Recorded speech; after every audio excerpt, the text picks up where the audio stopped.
ಎರಡನೇನೇನದು, straight of Hormuz ನನ್ನ ಕಂಟ್ರೋಲಲ್ಲಿ ತಗೋತೀನಿ. ತಗೊಂಡ್ರ ಇಲ್ಲ. ಒಂದ್ ವಾರದ ಹಿಂದೆ ಏನಂದ್ರು, ಸ್ಟೇಟ್ ಆಫ್ ಹಾರ್ಮೋಸ್ ಬಿಟ್ಕೊಟ್ಟು ಬಿಟ್ಟಿದ್ದೀನಪ್ಪ ಒಂಥರ ಪೆಟ್ರನಲೈಸಿಂಗ್. ಅದು ಒಂಥರ ಇದು ನಮ್ಮಲ್ಲಿ ಕತೆ ಯಾರಿಗೆ ಬೇಕೋ ಅವ್ರು ಫ್ರೀ ಮಾಡ್ಕೊಳ್ಳಿ ಅದನ್ನ ಅಂತ. ಗ್ರೇಪ್ ಸಾರ್ ಸಾರ್ ಅಂತಂದು ಒಂದು ಕತೆ ಇದೆಯಲ್ಲ, ಹೌದು. ನರಿಗೆ ಅದೇನೋ ಕತೆ ಇದೆಯಲ್ಲ, ದ್ರಾಕ್ಷಿ ಹುಳಿ ಅಂದಂಗ ಆಯ್ತಿದ್ ಪರಿಸ್ಥಿತಿ. ಸಿಗ್ಲಿಲ್ಲಲ್ಲ, ಸ್ಟೇಟ್ ಆಫ್ ಹಾರ್ಮೋಸ್ ಕಂಟ್ರೋಲ್ ಮಾಡಕ್ ಆಗ್ಲಿಲ್ಲ. ಇರಾನ್ ತನ್ನ ಕಂಡೀಷನ್ ಮೇಲೆ ಯಾವ ಶಿಪ್ಪನ್ನು ಬಿಡಬೇಕು, ಯಾವ ಶಿಪ್ಪನ್ನು ಹಿಡ್ಕೋಬೇಕು ಅನ್ನೋದು ಕ್ಲಿಯರ್ ಆಗಿ 20 ದಿನದಲ್ಲಿ ತೋರಿಸ್ಬಿಡ್ತು. ಈಗ ಟೋಲ್ ಕಂಡೀಷನ್ಗೆ ಅಗ್ರಿ ಆಗ್ಬಿಟ್ರು. ಟೋಲ್ ಅಷ್ಟೇನಾ?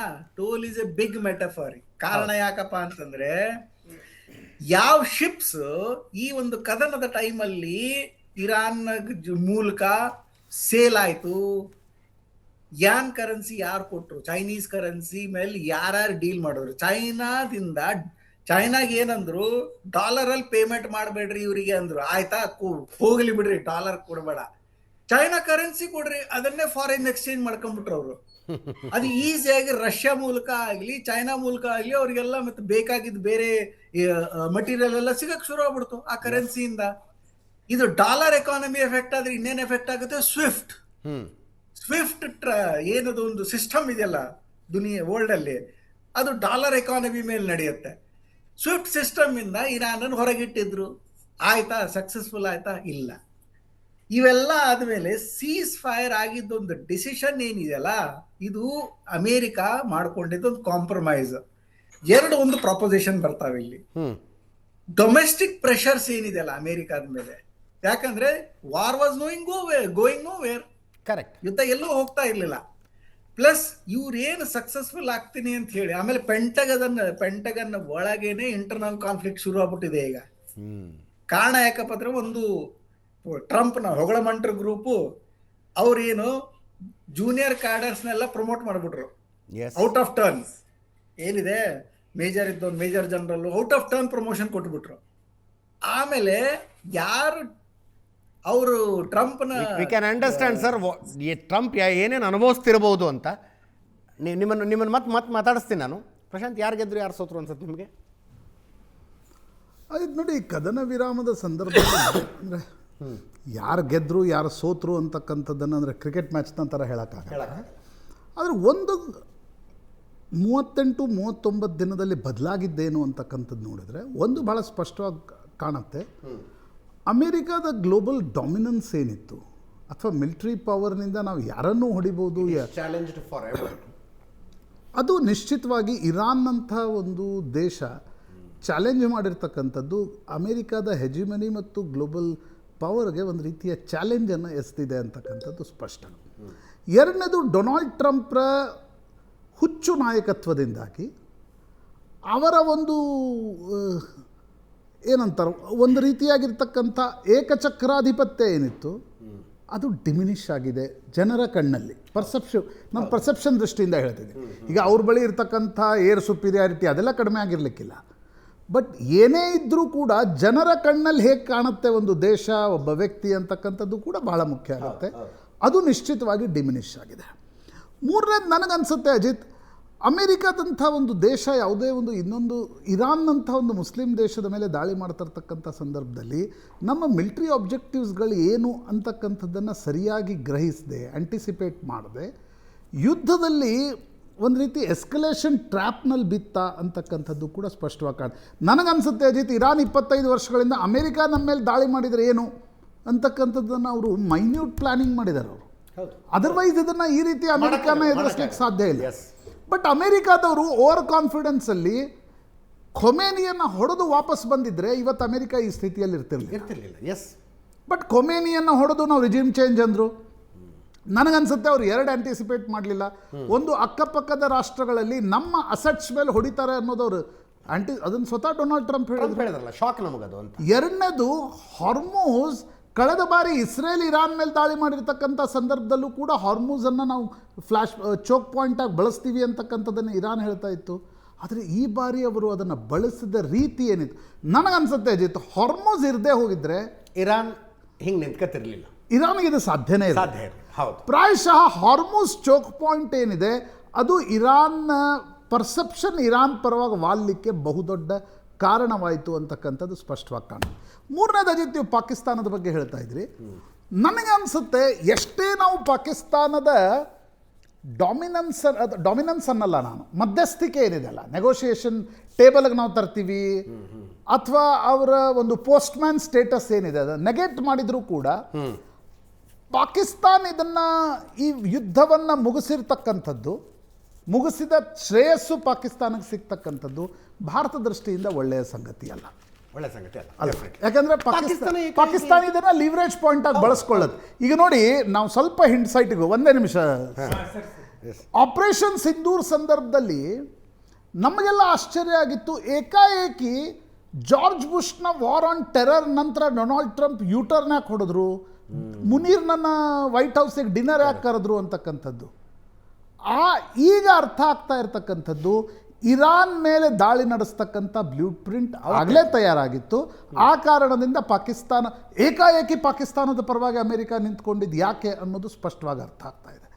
ಇನ್ನೊಂದು, ಪಾಕಿಸ್ತಾನ ಭಾಳ ನುಗ್ಗಿ ಇರಾನನ್ನು ಒಪ್ಪಿಸ್ತೀವಿ ಅಥವಾ ಅಮೆರಿಕದ ಪೋಸ್ಟ್ಮನ್ ಆಗಿ ಕೆಲಸ ಮಾಡ್ತೀವಿ ಅಂತಕ್ಕಂಥದ್ದು ಮುನ್ನುಗ್ಗಿರೋದು ನನ್ನ ಅಂದಾಜಿನ ಪ್ರಕಾರ ಭಾರತದ ವಿರುದ್ಧ ನಾಳೆ ಯಾವುದೇ ಸಂದರ್ಭದಲ್ಲಿ ನರೇಂದ್ರ ಮೋದಿ ಇರುವ ತನಕ, ಅಂದರೆ ಒಂದು ರಾಜಕೀಯ ನಾಯಕತ್ವ ಇರುವವರೆಗೆ ನಾವು ಏನೇ ಮಾಡಿದರೂ ವಾಪಸ್ ದಾಳಿ ಭಾರತ ಮಾಡುತ್ತೆ ಅಂತಕ್ಕಂಥದ್ದು ಗೊತ್ತಿರುವಾಗ ಅಮೇರಿಕಾದ ಈ ಫ್ರೆಂಡ್ಶಿಪ್ ಏನಿದೆ ಇದೊಂದು ಲಿವರೇಜ್ ಪಾಯಿಂಟ್ ಆಗಿ ಪಾಕಿಸ್ತಾನ ಬಳಸ್ಕೊಳ್ಳುವ ಸಾಧ್ಯತೆಗಳು. That is not good for India ಅಂತ ನನಗನ್ಸುತ್ತೆ ಮೇಲ್ನೋಟ. ಸುನೀಲ್ ಪಂಡಿತ್, ನಿವೃತ್ತ ಲೆಫ್ಟಿನೆಂಟ್ ಕರ್ನಲ್ ಅವರು ಕೂಡ ನಮ್ಮನ್ನು ಜಾಯ್ನ್ ಆಗಿದ್ದಾರೆ ಕಾರ್ಯಕ್ರಮಕ್ಕೆ. ಸ್ವಾಗತ ಸುನೀಲ್ ಪಂಡಿತ್ ಅವರೇ. ಸುದರ್ಶನ್ ಸರ್, ನಾನು ಕೇಳ್ತಾ ಇದ್ದೆ, ಏಕಾಏಕಿ ಪಾಕಿಸ್ತಾನಕ್ಕೆ ಹೆಂಗೆ ಇದೊಂದು ಲೈಮ್ ಲೈಟ್ ಸಿಗೋದಕ್ಕೆ ಸಾಧ್ಯ ಆಯಿತು? ಈಗ ನೋಡಿ, ಸುನಿಲ್ ಅವರಿಗೆ ಮತ್ತು ನಮಗೆ ಗೊತ್ತಿರುತ್ತೆ, ನಾವು ನಮ್ಮ ಅಡ್ಜುಟೆಂಟ್ ಅಂತ who's managing the managerial post, ಅವ್ರಿಗೆ ಹೇಳ್ತೀವಿ ಒಂದು ಡ್ರಾಫ್ಟ್ ಬರ್ಕೊಂಬರಪ್ಪ ಅಂತೇಳಿ, ಯಾವುದೋ ಒಂದು ವಿಷಯದ ಬಗ್ಗೆ ಅವರು ಡ್ರಾಫ್ಟ್ ಬರ್ಕೊಂಬರ್ತಾರೆ. ಡ್ರಾಫ್ಟ್ ಫಾರ್ ಅಪ್ರೂವಲ್ ಅಂತಲೂ ಬರೀತಾರೆ, DFA ಡ್ರಾಫ್ಟ್ ಫಾರ್ ಅಪ್ರೂವಲ್ ಅಂತ. ಟ್ರಂಪ್ ಅದೇ ಥರ ಕಳಿಸಿದ್ದಾನೆ ಯಾರು ಶರೀಫ್ಗೆ, ಶಹಬಾಜ್ ಶರೀಫ್ಗೆ. ಆ ಮನುಷ್ಯ ಅದನ್ನು ಚೇಂಜು ಮಾಡಿಲ್ಲ, ಹಾಗೆ ಟ್ವೀಟ್ ಮಾಡಿಬಿಟ್ಟಿದ್ದಾನೆ, ಡ್ರಾಫ್ಟ್ ಫಾರ್ ನೋಡಿದ್ರೆ. ಸೊ ಎಲ್ಲಿದೆ ಪಾಕಿಸ್ತಾನದ ಅಸ್ತಿತ್ವ ರೀ? ಬಟ್ ಇರಾನ್ ಕೂಡ ಪಾಕಿಸ್ತಾನಕ್ಕೆ ಇರಾನದ ವಿದೇಶಾಂಗ ಸಚಿವರ ಡ್ರಾಫ್ಟಲ್ಲಿ ಮೊದಲಿಗೆ ಅವರು ಮುನೀರ್ ಮತ್ತು ಪಾಕಿಸ್ತಾನದ ನಾನು ಸಮರ್ಥಿಸ್ಕೊಳ್ತಾ ಇಲ್ಲ, ಸಮ್ ರೋಲ್ ಆ ಪ್ಲೇ ಮಾಡಿದ್ದನ್ನು ನಾವು ಮಾಡ್ಬೋದಾಗಿತ್ತು, ಪಾಕಿಸ್ತಾನ ಯಾಕೆ ಮಾಡ್ತು, ಅದು ಪ್ರಶ್ನೆ. ಹೌದು. ಈಗ ನೋಡಿ, ಇದು ಟ್ರಂಪ್ಗೆ ಆ್ಯಸ್ ಎ ಫೇಸ್ ಸೇವರ್, ಈಗ ಡೈರೆಕ್ಟ್ಲಿ ನಾನೇ 15 days ಸೀಸ್ಫೈರ್ ಅಂತ ನಾನೇ ಹೇಳ್ಕೊಡೋಕ್ಕೆ ಅವರಿಗೆ ಆ ಒಂದು that ego will come in between. ಆವಾಗ ಏನು ಮಾಡುತ್ತೆ ಅಂದರೆ, ಈ ಪಾಕಿಸ್ತಾನದಂಥ ಗುಳ್ಳೆನರಿ ಇದೆಯಲ್ಲ ಅದನ್ನು ಯೂಸ್ ಮಾಡ್ಕೊಳ್ಳುತ್ತೆ. ಆ್ಯಸ್ ಇಟ್ ಈಸ್ ಪಾಕಿಸ್ತಾನದನ್ನು ಆಪರೇಷನ್ ಸಿಂಧೂರ್ ಆದಮೇಲೆ ಇವರು ಚೆನ್ನಾಗಿ ಬಳಸ್ಕೊಂಡೇ ಇದ್ದಾರೆ, ಆಮೇಲೆ ಮ್ಯಾನಿಪುಲೇಟ್ ಮಾಡ್ತಾನೇ ಇದ್ದಾರೆ. Then not because of geopolitical reason, because Trump's son in law is a very big business in Pakistan. ಕ್ರಿಪ್ಟೋನಲ್ಲಿ ಇನ್ವೆಸ್ಟ್ ಮಾಡಿದ್ದಾರೆ. It's completely personal business deal. ಇದರಲ್ಲಿ ಜಿಯೋಪೊಲಿಟಿಕ್ಸ್ ಏನೂ ಬರಲ್ಲ. ಜಿಯೋಪೊಲಿಟಿಕ್ಸ್ ಬಂದರೆ ಇನ್ನೂ ಎಂತೆಂಥ ನಾಯಕರಿದ್ದಾರೆ. ಮೋದಿ ಬಿಡಿ, Modi will come at the later part of the negotiation. ಈ ಒಂದು ಕಳಕಳಿಯನ್ನು ವ್ಯಕ್ತಪಡಿಸಿದ್ರಲ್ಲ, ಮುಂದೇನಾಗುತ್ತೋ ಗೊತ್ತಿಲ್ಲ, ಬಟ್ ಎಲ್ಲಿ ತನಕ ನರೇಂದ್ರ ಮೋದಿ ಇರ್ತಾರೋ ಅಲ್ಲಿ ತನಕ ಪಾಕಿಸ್ತಾನ ಪ್ರೇರಿತ ಭಯೋತ್ಪಾದಕರು ಭಾರತದಲ್ಲಿ ಏನಾದ್ರು ದಾಳಿ ಮಾಡಿದ್ರೆ ಭಾರತ ವಾಪಸ್ ಹೊಡೆಯುತ್ತೆ ಅವ್ರಿಗೆ. ಆಪರೇಷನ್ ಸಿಂಧೂರ್ ಥರದ್ದು ಹಾಗೆ ಆಗ್ತವೆ. ಏರ್ ಸ್ಟ್ರೈಕು, ಏನೋ ಸರ್ಜಿಕಲ್ ಸ್ಟ್ರೈಕ್ ಥರದ್ದು ನಡೀತವೆ ಸರ್. ಮುಂದೊಂದು ದಿನ ಅಂಥದ್ದು ನಡೆಯೋದು ಬೇಡ, ಅಂಥದ್ದು ಏನಾದರೂ ಆದರೆ ಅಮೆರಿಕ ನೇರವಾಗಿ ಪಾಕಿಸ್ತಾನದ ಬೆಂಬಲಕ್ಕೆ ನಿಂತ್ಕೊಂಡಾಗ ಭಾರತಕ್ಕೆ ಹಿನ್ನಡೆ ಅಲ್ವಾ? ಇಲ್ಲ, ಅಷ್ಟು ಮುಂದೆ ಹೋಗೋದು ಬೇಡ. ಓಕೆ. ಸಿ, ಈಗೇನು ಸೀಸ್ಫೈರ್ ಅಂತ ಅನೌನ್ಸ್ ಮಾಡಿದಾರಲ್ಲ, in any war, even operation Sindoor ನೀವು ಹೆಸರು ತೊಗೊಳ್ರಲ್ಲ, after 88 hours of war, if the ceasefire has to take such a time. ಹೌದು, ಅಂದರೆ ಎಲ್ಲ it's a very well structured DGMO, ಆ ಕಡೆ DGMO, ನಮ್ಮ ಕಡೆ DGMO will report to CDA, CDS will report to NSA will take permission from government defence minister and ರಾಜಕೀಯ ನಾಯಕತ್ವ final ಬರ್ತದೆ. ಇದೆಲ್ಲ ನಡೆದೋಗೋದು ಬಹಳ ಸ್ಟ್ರಕ್ಚರ್ಡ್ ಆರ್ಗನೈಸೇಷನ್ಗಳಲ್ಲಿ. ಇಲ್ಲಿ ಇರಾನ್ನಲ್ಲಿ ಆಪರೇಷನ್ ಯಾರು ಸಿಂಧೂರ ಸೀಸ್ ಫೈರ್ ಆದಾಗ ವೈಯಕ್ತಿಕವಾಗಿ ನನಗೆ ಬೇಜಾರಾಯ್ತು, ಯಾಕೆ ಹಿಂಗೆ ನಿಲ್ಲಿಸ್ಬಿಟ್ರು? ಎಲ್ಲರಿಗೂ ವೈಯಕ್ತಿಕವಾಗಿ ಬೇಜಾರಾಯ್ತು ನನಗೆ, ಯಾಕೆ ಹಿಂಗೆ ನಿಲ್ಲಿಸಿದ್ರು, ಅರ್ಧಕ್ಕೆ ನಿಲ್ಲಿಸ್ಬಿಟ್ರಲ್ಲ ಅಂತ. ಬಟ್ ಈ ಯುದ್ಧ ನಿಲ್ಲಿಸುವುದಕ್ಕೆ ಹೆಣಗಾಡಿದ ರೀತಿಯನ್ನು ನೋಡಿದಾಗ ಅರ್ಥ ಆಯ್ತು. ಈಗ ಗೊತ್ತಾಗ ಹೌದು, ಬ್ಯೂಟಿಫುಲ್ ಸೆಂಟೆನ್ಸ್ ಓದಿದೆ ಸುನಿಲ್ ಪಂಡಿತ್ ಅವರೇ. ಯುದ್ಧಕ್ಕೆ ಒಂದು ಎಂಟ್ರಿ ಪಾಯಿಂಟ್ ಅಂತ ಇರುತ್ತಂತೆ, ಒಂದು ಎಕ್ಸಿಟ್ ಪಾಯಿಂಟ್ ಅಂತ ಇರುತ್ತಂತೆ. ಎಂಟ್ರಿ ಪಾಯಿಂಟ್ನಲ್ಲಿ ಮೀಡಿಯಾ ಕ್ಯಾಮ್ರಾಗಳಿರ್ತಾವಂತೆ, ಎಕ್ಸಿಟ್ ಪಾಯಿಂಟ್ನಲ್ಲಿ ಹಿಸ್ಟೋರಿಯನ್ಸ್ ಕುತ್ಕೊಂಡಿರ್ತಾರಂತೆ. Exactly what a beautiful sentence. ಅಲ್ಲಿ ಇತಿಹಾಸಕಾರರು ಕುತ್ಕೊಂಡಿರ್ತಾರಂತೆ ಎಕ್ಸಿಟ್ ಗೇಟ್ನಲ್ಲಿ. ನಮ್ಮ air chief marshal AP Singh ಇದಾರಲ್ಲ, ಲಾಸ್ಟ್ ಮಂತ್ ಒಂದು ಕಾಂಗ್ಲಮರೇಟಲ್ಲಿ ಏರ್ಫೋರ್ಸ್ ಆಫೀಸರ್ಸ್ನ ಅವರು ಅಡ್ರೆಸ್ ಮಾಡ್ತಾ ಇದ್ರು. ಒಂದು ಬ್ಯೂಟಿಫುಲ್ ಸೆಂಟೆನ್ಸ್ ಹೇಳಿದರು. ಇದೇ ಈ ಕಾನ್ಫ್ಲಿಕ್ಟ್ ನಡೀತಾ ಇತ್ತು ಆ ಟೈಮಲ್ಲಿ. ಅವ್ರೇನು ಹೇಳಿದ್ರು ಅಂದರೆ, the world should take lessons from India as to how to end a conflict, how to achieve your objectives and end a conflict. ನೀವು ಕಾನ್ಫ್ಲಿಕ್ಟ್ ಶುರು ಮಾಡಿಬಿಡೋದು ನಿಮಗೆ ತುಂಬ ಈಸಿ. ಒಳಗಡೆ ಹೊಟ್ಟೋಗ್ತೀರಾ, ನೀವು ಪ್ಲ್ಯಾನ್ ಮಾಡಿದ್ದೀರಾ, ನೀವು ಪ್ಲ್ಯಾನ್ ಮಾಡಿಲ್ಲ, ನಿಮ್ಮನ್ನು ಯಾರೋ ಕರ್ಕೊಂಡು ಹೋಗಿದ್ದಾರೆ, ಇಲ್ಲ ನೀವೇ ಹೋಗಿದ್ದೀರಾ, it is all on to one side. ಅದು ಬಿಟ್ಟು ನೀವು ಕಾನ್ಫ್ಲಿಕ್ಟಲ್ಲಿ ಇದ್ದೀರಾ, ಅದು ಸತ್ಯ. ಹೌದು. ಅದಾದಮೇಲೆ ಅಲ್ಲಿಂದ ನೀವು ಹೇಗೆ ಈಚೆ ಬರ್ತೀರಾ? ನಿಮ್ಮ ಮಿಲಿಟ್ರಿ ಆಬ್ಜೆಕ್ಟಿವ್ಸ್ ಏನಿರುತ್ತೆ ಅದು ಅಚೀವ್ ಆಯಿತಾ? ಆಗಲಿಲ್ಲ ಏನಾಗುತ್ತೆ? ಈ ರೀತಿಯಾದಂತಹ ಒಂದು ಪರಿಸ್ಥಿತಿ ಬರುತ್ತೆ. And coming to Pakistani angle, ಪಾಕಿಸ್ತಾನ್ಗೆ ಇವತ್ತು ಇಷ್ಟೊಂದು ಒಂದು ಕ್ರೆಡಿಬಿಲಿಟಿ ಏನಿದೆಯಲ್ಲ ಕೊಡೋ ನೆಸೆಸಿಟಿ ಇಲ್ಲ. I tell you why. A mediator is never a decision maker, let us accept it. ಅದು ನಮ್ಮ ಸಮಾಧಾನಕ್ಕೆ ನಾವು ಹೇಳ್ಕೊಳ್ಳೋದು ಇಲ್ಲ, ಈ ಪ್ರಪಂಚದಲ್ಲಿ ಇರೋದೇ ಹಾಗೆ. ಮಧ್ಯಸ್ಥಿಕೆಯಲ್ಲಿ ಈ ಯುದ್ಧಕ್ಕೆ ವಿರಾಮ ಸಿಕ್ಕಿದೆ ಅನ್ನುವುದು ಸತ್ಯ. ಅಲ್ಲಿ ಈಜಿಪ್ಟ್ ಇದೆ, ಟರ್ಕಿ ಇದೆ. ಐ ಮಸ್ಟ್ ಸೇ ದಿಸ್, ಅಲ್ಲಿ ಈಜಿಪ್ಟ್ ಇದೆ, ಟರ್ಕಿ ಇದೆ, ಸೌದಿ ಅರೇಬಿಯಾ ಇದೆ, ಚೈನಾನೂ ಇದೆ ಅನ್ನೋ ಒಂದು ಇದಿದೆ. China spoke for Iran in this. ಅಮೇರಿಕಾದ ಒಂದು ಕಂಡೀಷನ್ಸ್ ಏನಿತ್ತು ಅದು ತಗೊಂಡು ಪಾಕಿಸ್ತಾನ ಇರಾನ್ ಹತ್ರ ಹೋಯಿತು. ಇರಾನ್ ಕಡೆಯಿಂದ ನೆಗೋಷಿಯೇಟ್ ಮಾಡ್ತಿದ್ದು ಇಟ್ ವಾಸ್ ಚೈನಾ. ಈ ರಿಪೋರ್ಟ್ ಕೂಡ ಇದೆ. Believing or not believing is that is up for everybody. ಆದರೆ ಚೈನಾ ಇರಾನ್ ಕಡೆಯಿಂದ ಧನ್ಯವಾದನೂ ಹೇಳಿದ್ದಾರೆ ಈಗ. ಹೌದು, that's what I am saying. There were 5 more Trump countries. ಪ್ರವಾಸ ಇದೆ ಚೀನಾಕ್ಕೆ ಧನ್ಯವಾದನೂ ಹೇಳಿದ್ದಾರೆ. There are 5 more countries. What about them? ಅದು ಒಂದು. ಆಮೇಲೆ ಸೀಸ್ ಫೈರ್ ಡಿಸಿಷನ್ ಏನಿದೆಯಲ್ಲ ಅದು ಪ್ಯೂರ್ಲಿ ಅಮೇರಿಕಾ ತನ್ನ ಒಳಗಡೆ ಏನಿದೆಯಲ್ಲ ಆ ಒಂದು ಡಿಸ್ಟರ್ಬೆನ್ಸಸ್ ಇಂದ, ಮತ್ತೆ the way it was getting stretched, ಯಾವ ರೀತಿ ಓವರ್ ಸ್ಟ್ರೆಚ್ ಆಗೋಗಿದೆ ಈಗ, ಅವ್ರಿಗೆ ಏನು ಮಾಡಬೇಕು ಅಂತ ಹೇಳ್ಬಿಟ್ಟು ಅದು ಗೊತ್ತಾಗ್ತಾ ಇಲ್ಲ. ಆ ಒಂದು ಓವರ್ ಸ್ಟ್ರೆಚಿಂಗ್ ಏನಿದೆ ಅದನ್ನು ಈಗ ಅವ್ರು ನಿಲ್ಲಿಸಲೇಬೇಕು. ಒಂದು ಮಿಲಿಟ್ರಿಲಿ ಏನಾಗಬೇಕು, ಅವರು ಯಾವ ರೀತಿ ಅವರ ಫೈರ್ ಪವರ್ ಕಮ್ಮಿ ಆಗಿಲ್ಲ, ಐ ಅಕ್ಸೆಪ್ಟ್ ದಟ್. ಬಟ್ ಅವರ ಒಂದು ಗ್ಲೋಬಲ್ ಲೆವರೇಜ್ ಏನಿತ್ತಲ್ಲ ಇವತ್ತು ಹಿಸ್ಟೋರಿಯನ್ಸ್, ನೀವು ಹೇಳಿದ್ರಲ್ಲ at the exit there will be historians ಆಯ್ತಾ. ಹಿಸ್ಟೋರಿಯನ್ಸ್ ಮುಂದೆ ಲೆಟ್ ಅಸ್ ಸೇ 5 years ಆದಮೇಲೆ ಇದನ್ನು ಅನಲೈಸ್ ಮಾಡ್ತಾ ಇದ್ದಾರೆ ಅಂತ ಹೇಳಿದ್ರೆ, ಅಮೇರಿಕಾನ they will consider to be a declining power. ಅದನ್ನ ಅದೇ ರೀತಿ ಅವ್ರು ಮಾಡ್ತಾರೆ. ವಿಯೆಟ್ನಾಮಿಂದಲೂ ಹಿಂಗೆ ಹೊರಗೆ ಬಂದ್ರು, ಅಫ್ಘಾನಿಸ್ತಾನದಿಂದಲೂ ಹಿಂಗೆ ಹೊರಗೆ ಬಂದ್ರು. ಅವಾಗ ಆಗದೆ ಇದ್ದದ್ದು ಈಗಾಗತ್ತೆ ಅಂತೀರಿ ನೀವು? ಒಂದು ವಿಯೆಟ್ನಾಮಿಂದ ಎಕ್ಸಿಟ್ ಆದಾಗ, ಅಬ್ರಪ್ಟ್ ಆಗಿ ಎಕ್ಸಿಟ್ ಆದಾಗ ಅಮೆರಿಕನ್ ಸೂಪರ್ ಪವರ್ ಚಾಲೆಂಜ್ ಆಯ್ತು. ಕ್ಯಾಸ್ಕೇಡಿಂಗ್ ಎಫೆಕ್ಟ್ ಅಂತ ಇರುತ್ತಲ್ಲ ಅಜಿತ್ ಅವರೇ, 1+1+1 ನಿಮಗೆ 1 8 ಬೀಳೋದು ಒಂದಿರುತ್ತೆ, ಅದಾದ್ಮೇಲೆ 2ನೇದು ಬೀಳೋದು ಒಂದಿರುತ್ತೆ, ಅದಾದ್ಮೇಲೆ 3ನೇದು ಬೀಳೋದು ಒಂದಿರುತ್ತೆ. ನೀವು ಹೋದ ಕಡೆಯಲ್ಲೆಲ್ಲ ನಿಮ್ಗೆ ಇದೇ ಆಗ್ತಿದೆ ಅಂತ ಹೇಳಿದ್ರೆ, ಮತ್ತೆ ಇನ್ನೊಂದೇನು ಅಂತ ಹೇಳಿದ್ರೆ ಅವರ ಒಳಗಡೆ ಏನಾಗ್ತಿದೆ ಅಂತ ಹೇಳ್ಬಿಟ್ಟು ನೋಡಿ. ದ ಸೊಸೈಟಿ ಯಾವ ರೀತಿ ಅವರ ಒಂದು ಗೌರ್ಮೆಂಟ್ಗೆ ಇವತ್ತು ಅಷ್ಟು ದೊಡ್ಡ ಒಂದು ಪ್ರೊಟೆಸ್ಟ್ನ ಅವ್ರು ನೋಡಿರಲಿಲ್ಲ ಎಗೇನ್ಸ್ಟ್ ದ ಗೌರ್ಮೆಂಟ್. ನೀವು ನಿಮ್ಮ ಜನಕ್ಕೆ ನಿಮ್ಮ ದೇಶದ ಒಳಗಡೆ ನೀವೇನು ಮಾಡ್ತಾ ಇದ್ದೀರಾ? ನೋ ಕಿಂಗ್ಸ್ ಅಂತ ಹೇಳ್ಬಿಟ್ಟು ಪ್ರೊಟೆಸ್ಟ್, ಅದು ಎಲ್ಲ ಕಡೆನೂ ಅದು ಬಂದಿದೆ. ಅರ್ಥ ಆಯ್ತಾ? ಇಷ್ಟು ದಿನ ಯಾವ್ಯಾವುದು ನಡೆದಿತ್ತು, ಒಬ್ಬ ಪ್ರಜಾಪ್ರಭುತ್ವ ಸಿಸ್ಟಮ್ ಒಳಗಡೆ, ಡೆಮೋಕ್ರೆಟಿಕ್ ಸಿಸ್ಟಮ್ ಒಳಗಡೆ ಯಾರಿದ್ರು ಆ ಪ್ರೆಸಿಡೆಂಟ್ಸ್ ಆ ಯುದ್ಧಗಳನ್ನ ನಡೆಸಿದ್ರು. At least they respected the democratic system a little bit. ಈ ಮನುಷ್ಯ ಒಬ್ಬ ಸರ್ವಾಧಿಕಾರಿ, he's an egomaniac. Donald Trump is an egomaniac. ಅರ್ಥ ಆಯ್ತಾ? ಈಗ ನಾನು ಹೇಳ್ತಿದ್ದೀನಿ, ಈ ಸೀಸ್ ಫೈರು ಅಷ್ಟೇನೆ. ಈಗ ಇವ್ರೇನು ತೊಗೊಂಡ್ಬಂದಿದ್ದಾರೆ, this is just a small pass. ಈ ಪಾಸ್ನ ಹಿಡ್ಕೊಂಡು ನಿಜವಾಗ್ಲೂ ಅಮೆರಿಕಾನ ನಂಬಬೇಕಾ ಅನ್ನೋದು ನಾವು Iran has to be careful. Strait of ಹಾರ್ಮುಜ್ನ ಕ್ಲಿಯರ್ ಮಾಡಾದಮೇಲೆ they may plan something very very big. They may strike Iran back. ಯಾಕಂದರೆ ಅಮೇರಿಕಾನ ಯಾರೂ ನಂಬಕ್ಕಾಗಲ್ಲ. ಯಾಕಂದರೆ ನಾನು ಯಾವಾಗಲೂ ನಾನು ಇಲ್ಲೇ ಹೇಳಿದೆ ಅಲ್ಲ, ಅಮೇರಿಕಾದ ಎನಿಮಿ ಆಗೋದು that can be dangerous. But ನೀವೇನಾದರೂ ಫ್ರೆಂಡ್ ಆದರೆ ಖಂಡಿತವಾಗ್ಲೂ ನಿಮ್ಗೆ ಡ್ಯಾಮೇಜ್ ಮಾಡೇ ಮಾಡ್ತಾರೆ. That is fatal for you. ಇದು ಹೆನ್ರಿ ಕಿಸಿಂಜರ್ ಅವರ ಒಬ್ಬ ಡಿಪ್ಲೊಮ್ಯಾಟ್ ಹೇಳಿದ ಒಂದು ಮಾತಿದು. ಈಗ ಇವ್ರು ಕೂತ್ಕೊಂಡಿದ್ದಾರೆ.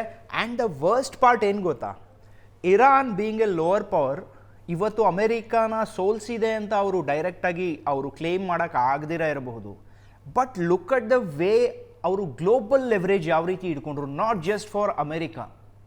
ಎಷ್ಟು ದೇಶಗಳು ಸರ್ ನೀವು ನೋಡಿ, ಆಸ್ಟ್ರೇಲಿಯಾ ಅಲ್ಲಿ ಇವತ್ತು they don't have gas, full lockdown ಪರಿಸ್ಥಿತಿ ಬಂದ್ಬಿಟ್ಟಿದೆ ಆಸ್ಟ್ರೇಲಿಯಾ ಅಲ್ಲಿ. ಯು ಜಸ್ಟ್ ಲುಕ್ ಈಸ್ಟ್ ನೋಡಿದ್ರಿ ಅಂತ ಹೇಳಿದ್ರೆ self sustained countries like China ಮತ್ತು for that matter Russia also, ಅವ್ರನ್ನ ಬಿಟ್ಟು ಪ್ರತಿಯೊಂದು ದೇಶ, you look at the small countries like ನಮ್ಮ ಇದಾಗ್ಬೋದು, ಥೈಲ್ಯಾಂಡ್ ಆಗ್ಬೋದು, ಮಲೇಷಿಯಾ ಆಗ್ಬೋದು.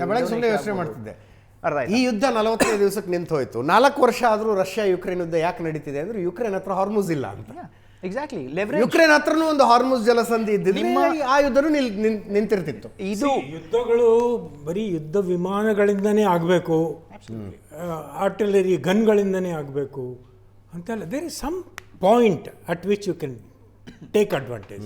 ಅದು ಇರಾನಿಗೆ ಗೊತ್ತಿತ್ತು ಮೊದಲಿಂದಲೂ. ಎಸ್, ಹಾರ್ಮುಸ್ ಈಗ ನೋಡಿ ನ್ಯಾಯಯುತವಾಗಿ ನೋಡ್ಕೊಂಡ್ರೆ ಹಾರ್ಮುಸ್ ಜಲಸಂಧಿ half belongs to Oman, half belongs to Iran. Correct.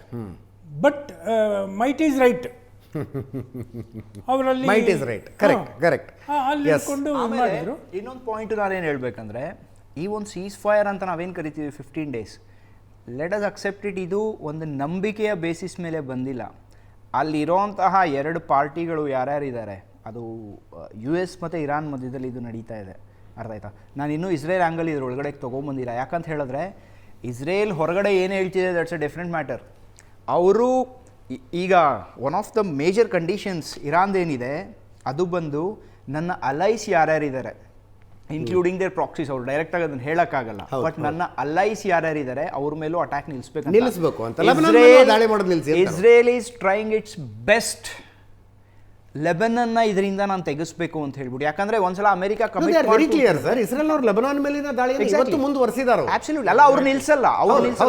ಆಮೇಲೆ ಫೋಕಸ್ ಇರೋದೇ ಲೆಬನಾನ್. ಇನ್ನೊಂದು ಹೇಳ್ತೀನಿ, ಅಮೆರಿಕ ಮತ್ತೆ ಇರಾನ್ ಮಧ್ಯದಲ್ಲಿ ಸೀಸ್ ಫೈರ್ ಬಂದ್ರು ಇಸ್ರೇಲ್ ಬಂದು ಇರಾನ್ ಮೇಲೆ ಅಟ್ಯಾಕ್ ನಿಲ್ಲಿಸುತ್ತೆ ಅಂತ ನಾನು ನಂಬಲ್ಲ. ಯಾಕಂತ ಹೇಳಿದ್ರೆ at some point there will be differences. ಎಲ್ಲಿವರೆಗೂ ಇವ್ರು ಹೇಳ್ತಿರ್ತಾರಲ್ಲ. ಆಮೇಲೆ ನೋಡಿ, ಇನ್ನೊಂದು ಇಂಪಾರ್ಟೆಂಟ್ ನಾನು ಹೇಳ್ತೀನಿ, ಏನಕ್ಕೆ this is a bigger caution to Israel than Iran. ನಾನೇನಕ್ಕೆ ಹೇಳ್ತೀನಿ ಅಂದರೆ, ಅವರ ಒಂದು ಅಮೆರಿಕ 15 ಕಂಡೀಷನ್ಸ್ ಕಳಿಸಿತ್ತು. ಇನ್ ಟರ್ನ್ 10 ಕಂಡೀಷನ್ ಬಂದಿದೆ ಇರಾನ್ ಕಡೆಯಿಂದ. ಅವರ ನ್ಯೂಕ್ಲಿಯರ್ ಪ್ರೋಗ್ರಾಮ್ನ ಅವರು ಮೆನ್ಷನ್ನೇ ಮಾಡಿಲ್ಲ. ಹೌದು. So what are they doing? ಇದು ಬರೀ ಇದಕ್ಕೆಲ್ಲ ಏನು ಹೇಳ್ತಾರೆ, ಬರೀ ಇರಾನ್ ಕಡೆಯಿಂದ ಇಸ್ರೇಲ್ಗೆ ಮಾತ್ರ ಕಾಷನ್ ಅಲ್ಲ, ಅವ್ರು ನಿಲ್ಸೋಕೆ ಒಪ್ಕೊಂಡಿದ್ದಾರೆ. This is a global caution. Correct, this is a global caution. ಯಾಕಂತ ಹೇಳಿದ್ರೆ ಎಲೆಕ್ಟ್ರಿಸಿಟಿ ಡೆವಲಪ್ ಮಾಡೋಕ್ಕೆ ನಿಮಗೆ 4 to 5% ಎನ್ರಿಚ್ ಮಾಡಿದ್ರೆ ಸಾಕು. 3 to 5% ಯುರೇನಿಯಂ ಎನ್ರಿಚ್ ಆದರೆ ಯುರೇನಿಯಂ 235 ನಿಮ್ಗೆ ಎಲೆಕ್ಟ್ರಿಸಿಟಿ ಡೆವಲಪ್ ಆಗುತ್ತೆ. 60% ಏನಕ್ಕೆ ಮಾಡಿದ್ದೀರಾ? ನೀವು ಮಾಡಿರೋದು ಎಲ್ಲಿದೆ? ನೀವು ಫರ್ದರ್ ಇಲ್ಲಿಂದ ಮುಂದೆ ನೀವೇನು ಮಾಡ್ತಿದ್ದೀರಾ ಅಂತ ನೀವು ಪ್ರಪಂಚಕ್ಕೆ ಹೇಳ್ತಿಲ್ಲ. ಈಗ ಆಲ್ರೆಡಿ ನೀವು ಒಳಗಡೆ ಏನೇನು ನಡೀತಿದೆ ಅದು ನಿಮ್ಗೆ ಗೊತ್ತಿಲ್ಲ. ಯಾಕಂತ ಹೇಳಿದ್ರೆ ಈ ರೀತಿಯಾದಂತಹ ಒಂದು ಲೆವರೇಜ್ ಪಾಯಿಂಟ್ಸ್ನ ತಗೊಂಡು ಕೈಂಡ್ ಆಫ್ ವಿಕ್ಟ್ರಿ ಅಂತ ಅವರು ಡಿಕ್ಲೇರ್ ಮಾಡಿಬಿಟ್ರು ಅಂತ ಹೇಳಿದ್ರೆ ಅಜಿತ್, ಈಗ ಆಲ್ರೆಡಿ ಅವರ ಸ್ಟೇಟ್ ಮೀಡಿಯಾ ಏನಿದೆ ಅವರು they are already making fun of America. Iran ಕಡೆಯಿಂದ ಅದು ಆಲ್ರೆಡಿ ನಡೀತಾ ಇದೆ. ಇಂತಹ ಒಂದು ಉನ್ಮಾದ ಬಂತು ಅಂತ ಹೇಳಿದ್ರೆ ಇಟ್ ವಿಲ್ ಮೇಕ್ ದೆಮ್ ಎಂಬೋಲ್ಡೆಂಡ್.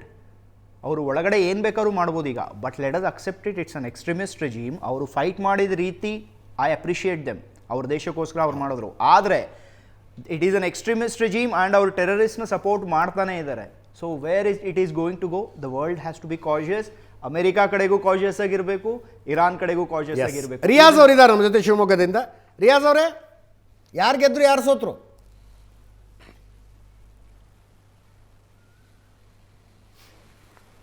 ಕದನ ವಿರಾಮದಲ್ಲಿ ದೇಶಗಳು ಗೆಲ್ಲೋದಿಲ್ಲ, ಮಾನವೀಯತೆ ಗೆಲ್ಲುತ್ತೆ, ಶಾಂತಿ ಗೆಲ್ಲುತ್ತದೆ. ಆದರೆ ಇವತ್ತು ಅಲ್ಲಿ 3 ದೇಶಗಳಲ್ಲಿ ಗೆದ್ದಿದ್ದು ಇರಾನೇ. ಯಾಕಂದರೆ ಅಮೇರಿಕಕ್ಕೆ ಯುದ್ಧ ನಿಲ್ಲಿಸಬೇಕಾಗಿತ್ತು, ಸಾಕಾಗಿ ಹೋಗಿತ್ತು. ಅದಕ್ಕಾಗಿ ಪಾಕಿಸ್ತಾನಕ್ಕೆ ಹೇಳಿ ಟ್ವೀಟ್ ಮಾಡಿಸಿ ವಿರಾಮವನ್ನು ಪಡೆದಿದ್ದಾರೆ. ಯಾಕಂದ್ರೆ ಇರಾನ್ ಮೇಲೆ ದಾಳಿ ಮಾಡಿದಂತಹದ್ದು ಇಬ್ರು, ಇಸ್ರೇಲ್ ಮತ್ತು ಅಮೆರಿಕ. ಆದ್ದರಿಂದ ಇವರಂತೂ ಇರಾನ್ನವರಂತೂ ಯಾವುದೇ ಕಾರಣಕ್ಕೂ ಯುದ್ಧ ಮಾಡಿರಲಿಲ್ಲ. ಇವ್ರ ಕಡೆಯಿಂದ ಬಂದು ಯುದ್ಧ ಮಾಡಿ ಇವ್ರ ಮನೆ ನುಗ್ಗಿ ಹೊಡೆದಿರುವಂತಹ ಪ್ರಯತ್ನದಲ್ಲಿ ಇವತ್ತು ಅವಾಗ ಮಾಧ್ಯಮದಲ್ಲಿ ನೋಡಿರಬಹುದು 3 ದಿನದಲ್ಲಿ ಇರಾನ್ ಸರ್ವನಾಶ ಆಗ್ಬಿಡತ್ತೆ, ಇದು ಆಗ್ಬಿಡತ್ತೆ, ಹೋಗ್ಬಿಡತ್ತೆ ಅಂತ. ಆದ್ರೂ ಇವತ್ತು ಆ ಸಾಮರ್ಥ್ಯ, ಆ ಶಕ್ತಿಶಾಲಿಯಾಗಿ ಇರಾನ್ ಬೆಳೆದಿದ್ರಿಂದ ಇವತ್ತು ಹಾರ್ಮುಜ್ ಜಲಸಂಧಿಯನ್ನು ಅವ್ರು ವಶಪಡಿಸ್ಕೊಳಕ್ ಆಗದೆ ಹೋಗಿರೋದ್ರಿಂದ ಇವತ್ತು ಸೋತಿರುವಂತಹ ಅಮೆರಿಕ ಮತ್ತು ಇಸ್ರಾಯೇಲ್. ಇಲ್ಲ ಅಂದ್ರೆ ಇವತ್ತು ಅವರು ಗೆದ್ದಿರ್ತಿದ್ರೆ ಇಡೀ 50 ಕಂಟ್ರಿಗಳನ್ನು ಕಂಟ್ರೋಲ್ ಮಾಡ್ತಾ ಇದೆ ಅಮೆರಿಕ. ಇವತ್ತು ಅಮೆರಿಕದಷ್ಟು ಈ ಇಸ್ರೇಲ್ ಅಷ್ಟು ಕುತಂತ್ರಿ ಮತ್ತು ಶಕ್ನಿಗಳು ಯಾರು ಇಲ್ಲ ದೇಶದಲ್ಲೇ.